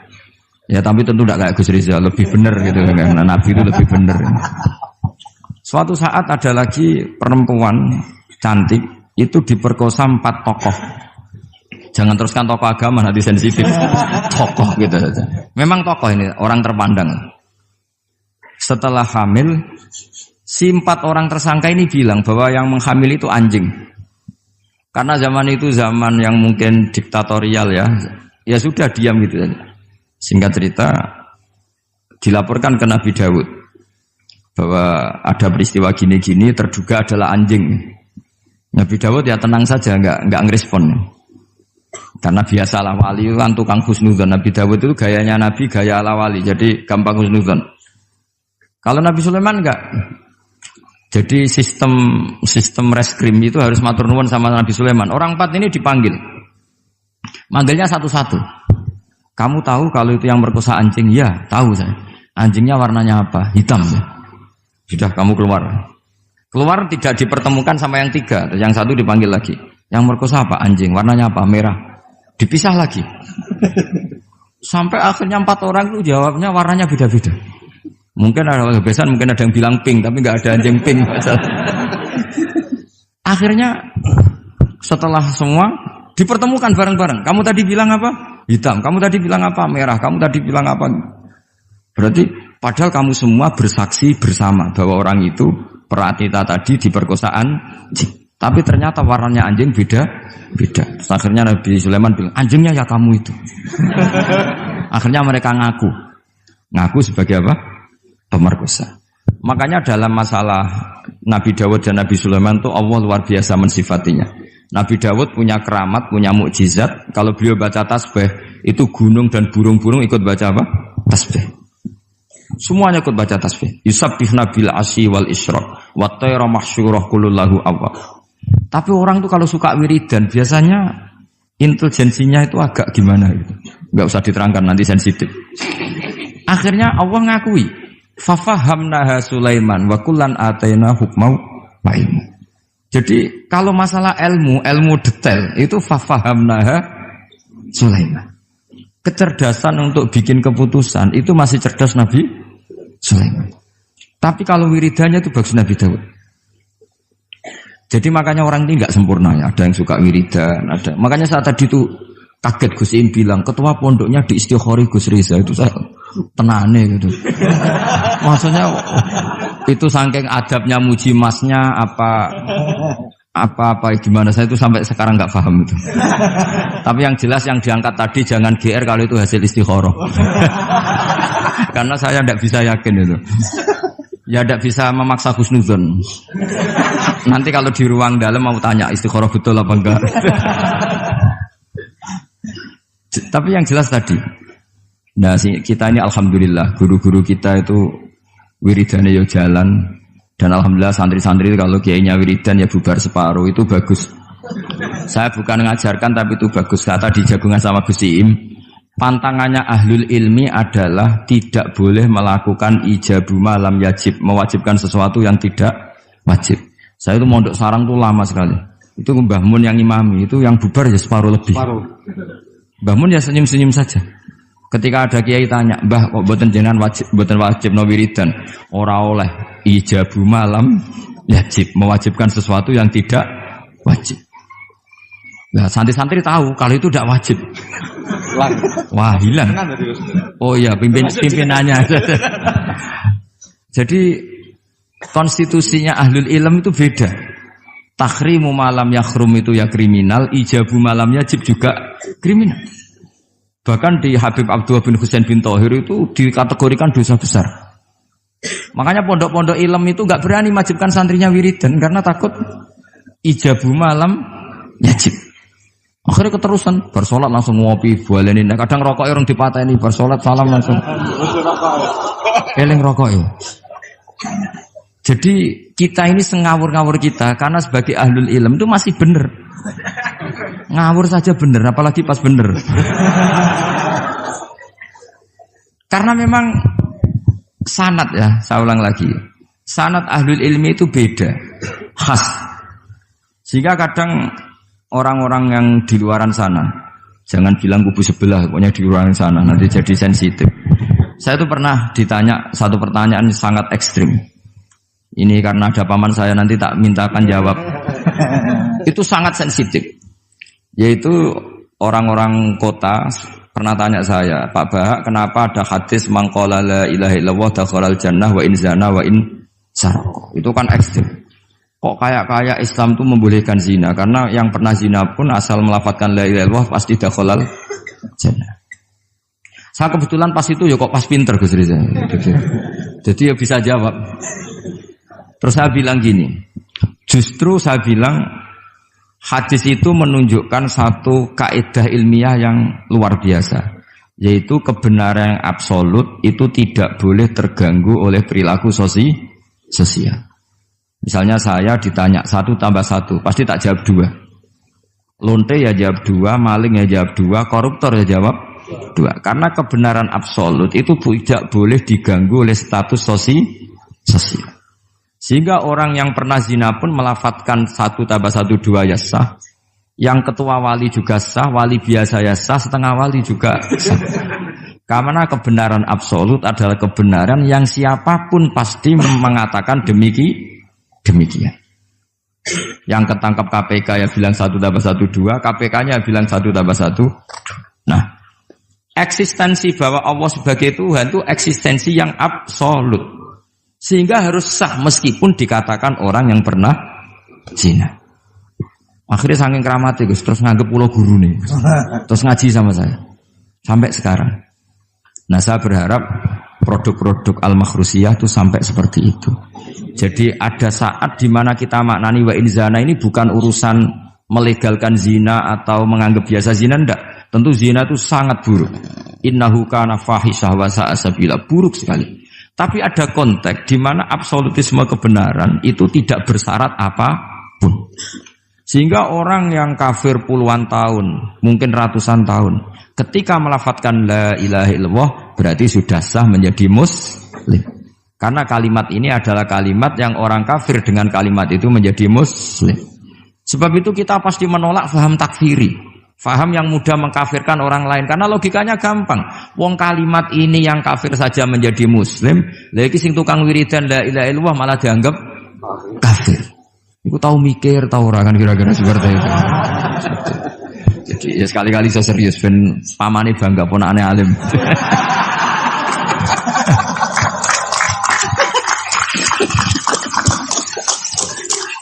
Jadi saya terpaksa ngetokno alim saya ben paman bangga gitu. Ponakanku ya alim pemeneh pamane. Jadi ini rileks ya. Jadi saya mohon sekali pemahaman hadis itu harus komprehensif, harus utuh. Sehingga zaman itu bukan sekedar kita. Abu Dzar itu sahabat yang khusyuk itu ya protes. Yang benar ya Rasulullah, masa wa in zana wa in sarok. Diulang lagi. Yang benar ya Rasulullah. Sampai Nabi mengatakan 3 kali. Lama-lama Nabi sampai agak keras nadanya. Ngendikan ala rohmi anfi Abi Dzarrin. Oh dasar wong grumbung kandhani ra ngandel gitu. Karena Abu Dzar itu orang khusyuk. Beliau tidak siap kalau orang yang pernah salah seperti itu kemudian tetap dakhalal jannah atau sah melafadzkan la ilaha illallah. Tapi dengan penjelasan ilmiah yang saya utarakan tadi, itu memang ini bukan masalah pelegalan zina atau nganggap zina biasa enggak, tapi masalah absolutisme kebenaran itu akan diakui oleh siapapun dan pihak manapun dan akan sah dari siapapun. Sehingga orang yang kafaro tula umrih, dia kafir tula umrih, 80 tahun dia kafir. Kemudian pas mau mati melafadzkan la ilaha illallah Muhammadur Rasulullah, tetap sebagai berstatus mukmin. Qul lil ladzina kafaru iyantahu yughfar lahum ma qad salaf. Katakan kepada orang kafir sekali dia menghentikan kekafirannya dengan talaffuz di kalimat syahadah, maka otomatis menjadi muslim. Nah soal nanti masuk surga ya bisa kapan-kapan kan? Allah tidak bilang harus sekarang kan? Ya nunggu kita duluan kira-kira. Nak bejo itu. Tapi saya berkali-kali ngaji sudah orang Islam tuh yang senang. Kita ini sudah dikasih kunci surga, miftahul jannah la ilaha illallah. Kamu harusnya nggak bisa masuk neraka. Kamu nggak pegang kuncinya kok kamu mau masuk itu gimana? Tapi ada teman saya bilang, "Neraka ora ono pintune, Gus, langsung wae." Lah kalau kamu pikiran gitu semoga ke situ saya bilang gitu. Jadi makanya kamu yang pede saja. Umumnya orang itu kunci itu rahasia. Ini sudah dikasih tahu sama Kanjeng Nabi, yaitu miftahul jannah la ilaha illallah. Sudah punya kuncinya. Alamatnya juga sudah jelas. Alamatnya itu ya sakho. Karena kalau as-sakhiyu qaribun minallah, qaribun minal jannah. Kalau sampean kepengin tahu alamat neraka, ya bakhil tadi. Itu qaribun minannar. Jadi kalau kamu tanya alamat neraka di mana Gus? Kalau kamu medit, pikir, ya itu dekat-dekat situ. Itu neraka. Nah saya nggak di dekat-dekat situ, makanya saya nggak tahu neraka di mana saya tahu. Jadi saya mohon sekali, dibalik saya sering guyon sama Gus Riza Gusim, kita ini membawa sanad yang berat. Karena di sini ada zuriatnya Kiai Makhrus, ada zuriatnya leluhur saya. Harus zuriatam ba'duha mim. Jangan sampai buyut-buyut kita yang sudah meninggal statusnya rubah karena ulah para cucunya. Kayak yang dialami tadi Yahuda bin Yakub bin Ishak bin Ibrahim. Nah kita tidak pernah tahu Yahuda itu apakah agama, apa marga. Itu masih jadi perdebatan. Karena kalau kamu kritik sebagai agama juga nanti repot karena ada ayat innalladzina amanu walladzina hadu wan nasara wassabiin. Terus man amana billahi wal yaumil akhir. Artinya ada ayat di mana orang-orang iman dan orang-orang hadu. Nah, kalau hadu ini kamu anggap satu faham agama nanti repot. Masa Yahudi kok disejajarkan innalladzina amanu walladzina hadu. Makanya ini jadi perdebatan para ahli tafsir. Makanya ada ahli tafsir maknanya innalladzina amanu walladzina hadu lan wong sing tahu Yahudi. Ini balaghah bi'tibari makana. Pakai status dulu. Mau tidak mau secara bahasa memang seperti itu. Misalnya ada preman tobat di tangan Gus Riza mesti bilang, "Gus iki preman sing wis tobat." Jare wis tobat kok diarani preman. Itu namanya bi'tibari makana. Jadi dengan status yang dulu. Iki wong kafir tapi saiki wis Islam. Lho wis Islam kok diarani wong kafir. Ya, ada yang maknani sehingga enggak perlu kamu jadi orang liberal yang menyamakan semua agama terus dalil innalladzina amanu walladzina hadu wan nasara wasabiin man amana. Semua agama itu sama. Buktinya ayat itu sama, pakai wawu ataf. Iku ora tau ngaji tafsir mbek Gus Riza kira-kira gitu. Kalau sudah ngaji tafsir insyaallah enggak akan seperti itu. Jadi ayat itu ada ilmunya. Dan alhamdulillah di pondok sini, di pondok Lirboyo juga diajarkan ilmu balaghah. Jadi kadang penamaan itu bukan sekarang tapi bi'tibari makana. Ngitung dulu. Paham ya? Kayak kita mengatakan ini kafir tapi sudah Islam. Itu paradok enggak? Wong sudah Islam kok dikatakan kafir. Iki dhisik santi goblok, saiki wis pinter. Goblok kok. Pinter. Ya, ngoten mawon Gus, mau karo bingung. Assalamualaikum warahmatullahi wabarakatuh. Waalaikumsalam warahmatullahi wabarakatuh.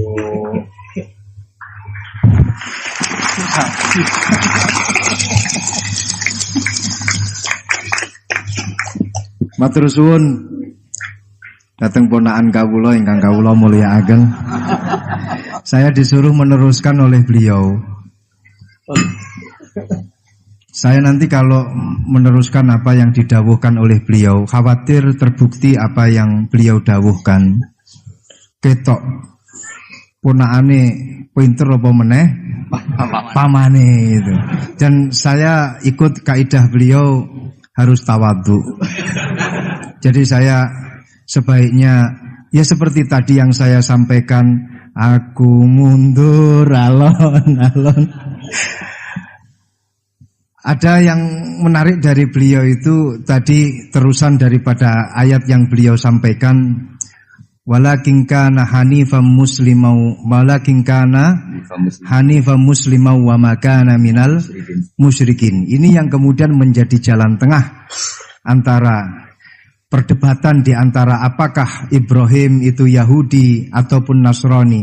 Jawabannya adalah hanifan muslimau wa ma kana minal musyrikin. Ikut pada jalan yang lurus.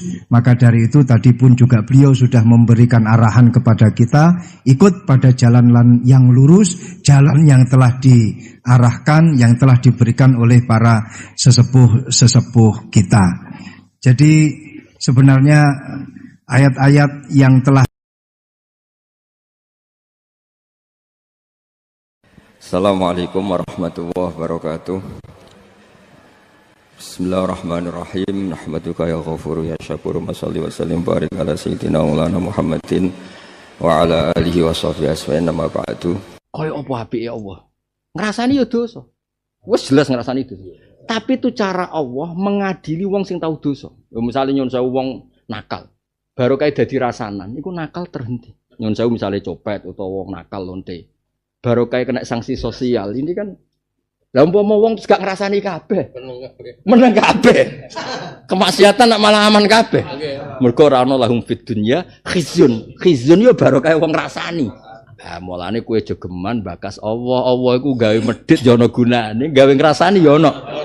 Tapi Allah tetep ngaramno. Yo kepen pangeran ya falu maya. Dadi utang wajib disaur. Tapi akeh wong saleh iku diutang penyaur ra iso. Karena itu cara Allah memaksa tawadhu. Intine ngene.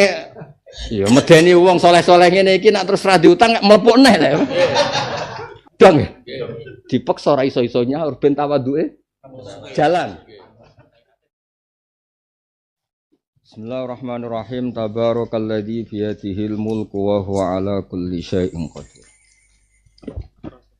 Tabaraka maha berkah. Ya tenggene sarah-sarah nu maknane ya taza ya tu khairu, selalu kebaikannya niku tambah. Tanazza tegese bersih sapa Allah an sifatil muhdatsin saking sifat-sifate makhluk.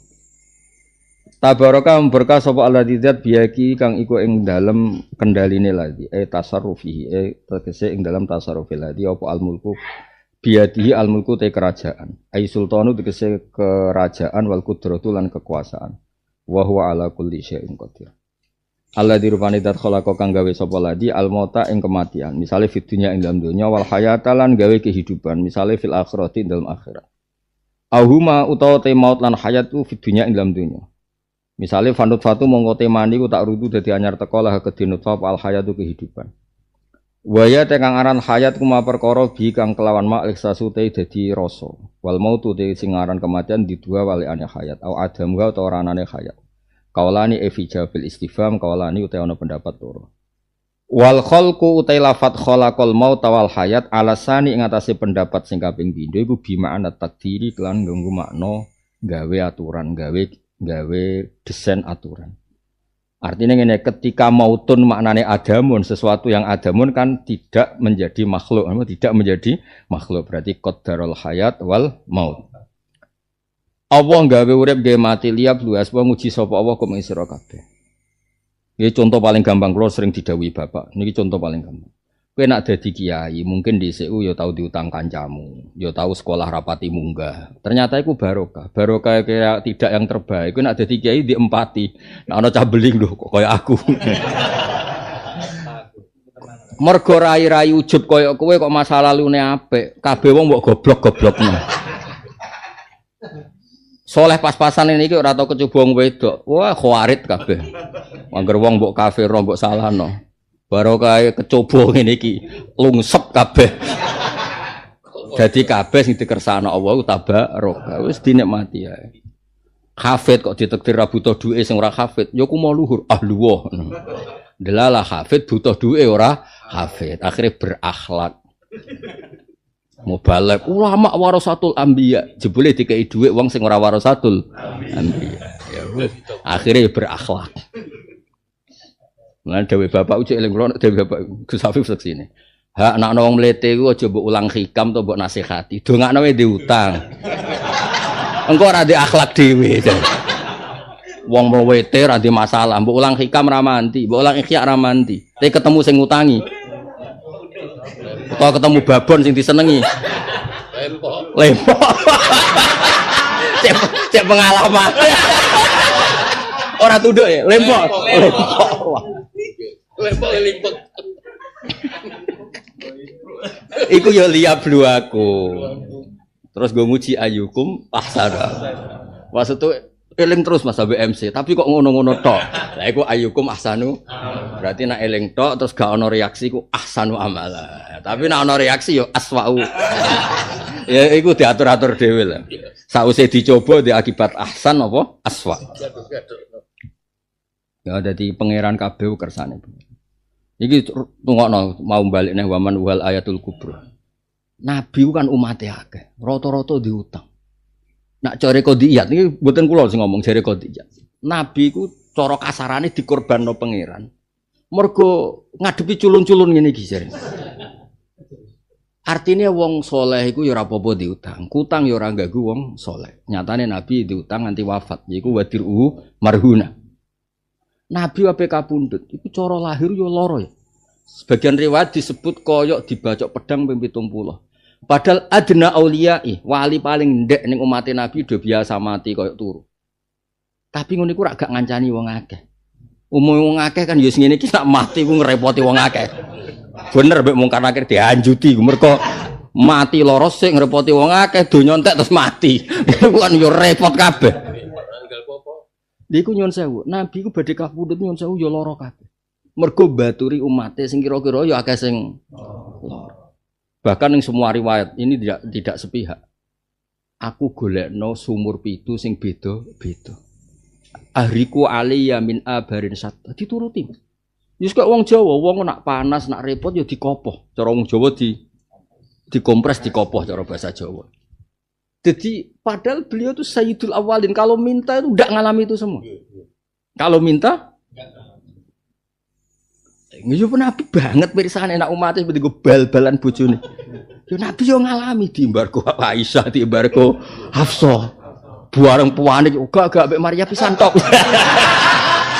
Iku dadi jare kodiyat, Nabi ku didesain kaya umume umat. Yo diamuk bojo. Yo diutang, tau diamuk sing ngutangi. Yo tau Mas. Nabi tau diamuk sing ngutangi mergo rodok piye. Bareng sahabat-sahabat gak trimo. Innali sahibil haqqi maqalan. Yo ben jenenge wong nake yo ngomel. Gendeng. Tapi kok ora kok hakikate Nabi ngalami ngono, tapi nggambarno rai-rai umate ngene iki. Angel temen nerangno kowe. Oh angel temen nerangno kowe agak toklok ngene iki.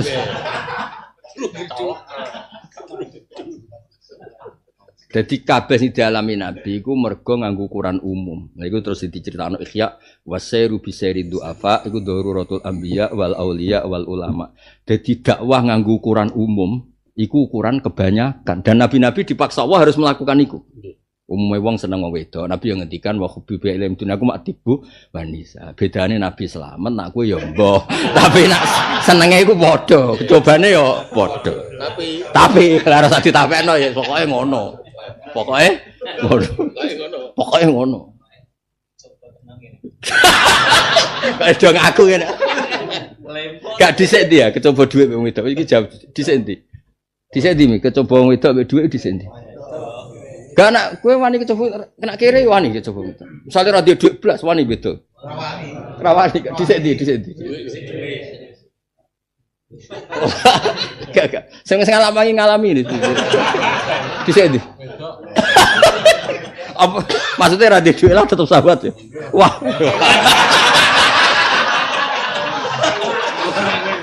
Bener di. Bener di.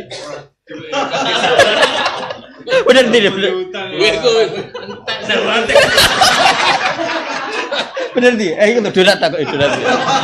Disendi. Duwe. Disendi. Lan ora di dhuwit terus ana rondo seneng. Ora di rumah to napa jare. Disendi gimana? Harta cara Rangga Warsita ya, Pak? Rangga Warsita ya, harta, tahta. Urutane piye cara Rangga Warsita? Harta, duit Gus. Duit. Pengen maju piye? Fokus dalan nulisase. Sembom. Wis ra melok-melok. Wong saleh-saleh aja melok-melok.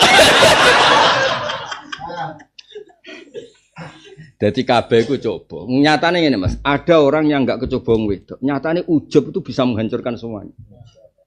Mane Nabi nak ngendikan yo unik. Lagi jagani wong akeh cara qadiyat. Umpama kira dosa, laula annakum niku dawuh Kanjeng Nabi, umpama kira dosa, kowe di penyakit sing luwih ngeri timbang dosa. Napa niku Nabi ujub? Artinya semuanya itu dikelola. Hasud yo ngono. Nabi itu nggih maklumi ya tiyang hasud. Ora hasud piye misale iki mondok bareng Toha, pinter kowe sing ranking yo kowe. Kowe keamanan yo tau nyekel ndekne. Terus dekne dadi kiai, kowe dadi maklar ning pasar ngono ae misale. Kan yo wajib hasud kan. Lho iya lho misale gurumu Quran ning pondok terus dadi wong biasa ke dipek mantu terus ngegeng ning Madiun ngene kan yo. Terus diundang bupatimu nyucup kowe diwolak-walik. Ya cara wong sing ngerti kertumu kan yo wajib hasud kan. Lho niku Nabi yo maklumi wong hasud. Jong hasud ya ora apa-apa, tapi aja wujudno, ya gremeng ae. Idza hasadta fala tabghi hasud yo hasud, jong tapi aja wujud. Misale ngene, ana cah elek pancen gantuk wong wayu. Padahal ora pati duwe, kan iku mesti hasud. Mestine aku mesti kan ngono pikiran. Ya tapi terus ora usah mbok lintrik ben pegatan ya ora usah ngono. Hasude gremeng ae ora usah provokasi. Iya, iku Nabi maklum. Jong kowe nak hasud, idza hasadta fala tabghi. Sing penting ora mbok wujudno. Lah kok ora hasud piye wong rai ngene kok ngiyai misal kan yo takokno kancane, takokno gurune, takokno sing kasus kabeh kan. Menang bejo. Utawa ngene. Lah iya kan menang bejo mbek. Jadi Nabi itu koyo apa? Barang-barang salah wis dikelola. Barang salah. Di manage idza hasadta fala tabghi. Terus kowe nak ndek watak suudon, Cung, aja terusno. Fala tatabak iku zamane kena ndek watak suudon, ya aja terus mbok goleki datane. Wong suudon kok golek data, wong suudon iku wis haram kok malah mbok golekno data. Misale Mas yo, Toha kok nglirik MC tenan terus mbok goleki data WA-ne. Ora usah ngono le dul. Suudon ya suudon ae. Tapi fala tu hakik cara Jawa aja mbok golekno data, mbok golekno data ya akehane lah. Rai-rai ngene. Terus mbok cek HP-ne. Yo cete yo macam-macam. Karena enggak ada database. Lho tenan iki kisah nyata ya, iki gak bohongan. Ana kiai rodok hasud. Ambek kiai biasa lah, kiai kan hasud ambek kiai mosok ambek bakul es kan ora. Lho tenan iki kisah nyata. Nggih. Lha iku lapor aku ya. Padahal perjalanan rene urung jam. Numpak mobil pribadi lho urung jam, moro narukan. Tok kene jam 4. Tenan Gus, khotbah iki jelas rasa. Lah kok saged? Oh, mboten maca selawat, pokoke kurang rukun. Aku yo mendingan. Kalau mosok lek wonten khotib, nggih kurang maca selawat.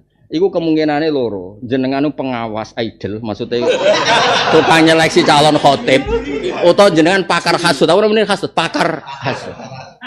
Lah kok saged, Gus? Lah mergo aku wong saleh, aku nak Jumatan ora tau ngrungokno khotib. Teko seling pangeran. Selali aku khotib ngomong apa ya ora. Iku aku wis tanya, mergo aku terus istighraq fillah. Dadi wong sak rohku nak ning desaku iku ya nak sing wali istighraq fillah, nak sing ra wali turu aku mending ngono. Dadi ora kober, ora salah khotib iku. Jadi nak nganti roh salah tahqiq ngono iku nak jenengan ora tukang seleksi, ya tukang pakar hasud ten. Iku nyata. Kula cek lho tenan. Lah terus bar takok wis dekne tahqiq jarene ora maca selawat. Ku cara jenengan wajib baleni to ora? Ya aku yo mending ngene nak pancen nyata ya ora wajib. Lah kok saged seksine kowe tok, seksi wong hasud iku fasik kaya ngono. Aku yo mending ngono. Syahadatul fasik la tuqbal. Syahadatul fasik la tuqbal. Ayo mending ngono. Kowe kudu golek kanca perhasutan. Lah anak kancamu akeh fasik kabeh lah wong jamun azim yo tak tampa. Lho Gus, jenengan tak takoki tenan kok guyon. Aku yang mending ngene. Guyon niku ana sanate, Nabi tau guyon. Nak hasud ra tau. Nabi ku jelas wayam zahu wala yaqulu illa kon sanate guyon ku jek ono. Tapi nak hasud gak tau Nabi ku hasud. Wah langsung pucet kabeh. Batin niku kiai latihan ngadepi kiai tenan. Mungkin latihan, boyo takok ngono mbek kiai sing padha ra tenanane kan seru apa? Maksudnya seru terus, ayo goleki wonge. Oh, kalau kiai padha latihane kan terus dadi berita seru. Oh, ambek kiai tenan. Kiai tenan wis ma'allah wa billah wa fillah kabeh iku pertimbangane Allah fillah billah ora ngefek. Kalau aku diceritani maksud tahu, Indonesia ini gimana? Gini, Indonesia itu bagian sangka kerajaannya Allah. Ya kabeh terserah Allah, kok ribet. Langsung meneng. Mak kabeh awak bar, pancen mulai dhisik dunya wae Allah. Mangsane wae bam apa men. Cuma Allah nurono aturan, nak milih sing mbok cocoki sing maslahat. Ki milih sapa ya tanggung jawabe ning Allah. Orang intim sukses cara fikih tanggung jawabnya milih sapa bener ta orane ning Allah. Sing jelas sing karuan niku Allah iku seneng damai wasulhu khair. Bangsa pahpoh koyo kowe iku Allah rapati seneng. Jute tak delok daftar wali kowe rong mlebu. Cadangan lho urung ngono. Indan ae durung ngono. Lah ya cara qadiyat balik nang qadiyat. Qadiyat itu nabi itu didesain oleh Allah. Malah oleh bahasane dikorbanno. Dikorbanno nggo iling-ilingan nak beliau itu al-alamul asghar, alam kecilnya sak donya ya nabi. Maksudnya alam asghar karena yang diwakili kita di bab ini ya di bab ini. Tentu beliau punya al-alamul akbar ketika dengan status nabinya. Tapi dengan status makili kita itu umumnya wong damuk bojo nabi ya damuk bojo. Umumnya wong lanang damuk panik bareng damuk nabi ya Pak. Ora muk pisan iki. Oh jenenge panik yo oleh, panik ora oleh. Misalnya ke WA kok kan wis pisan to. Oh panik. Jenenge panik yo oleh apa? Gila. Panik yo.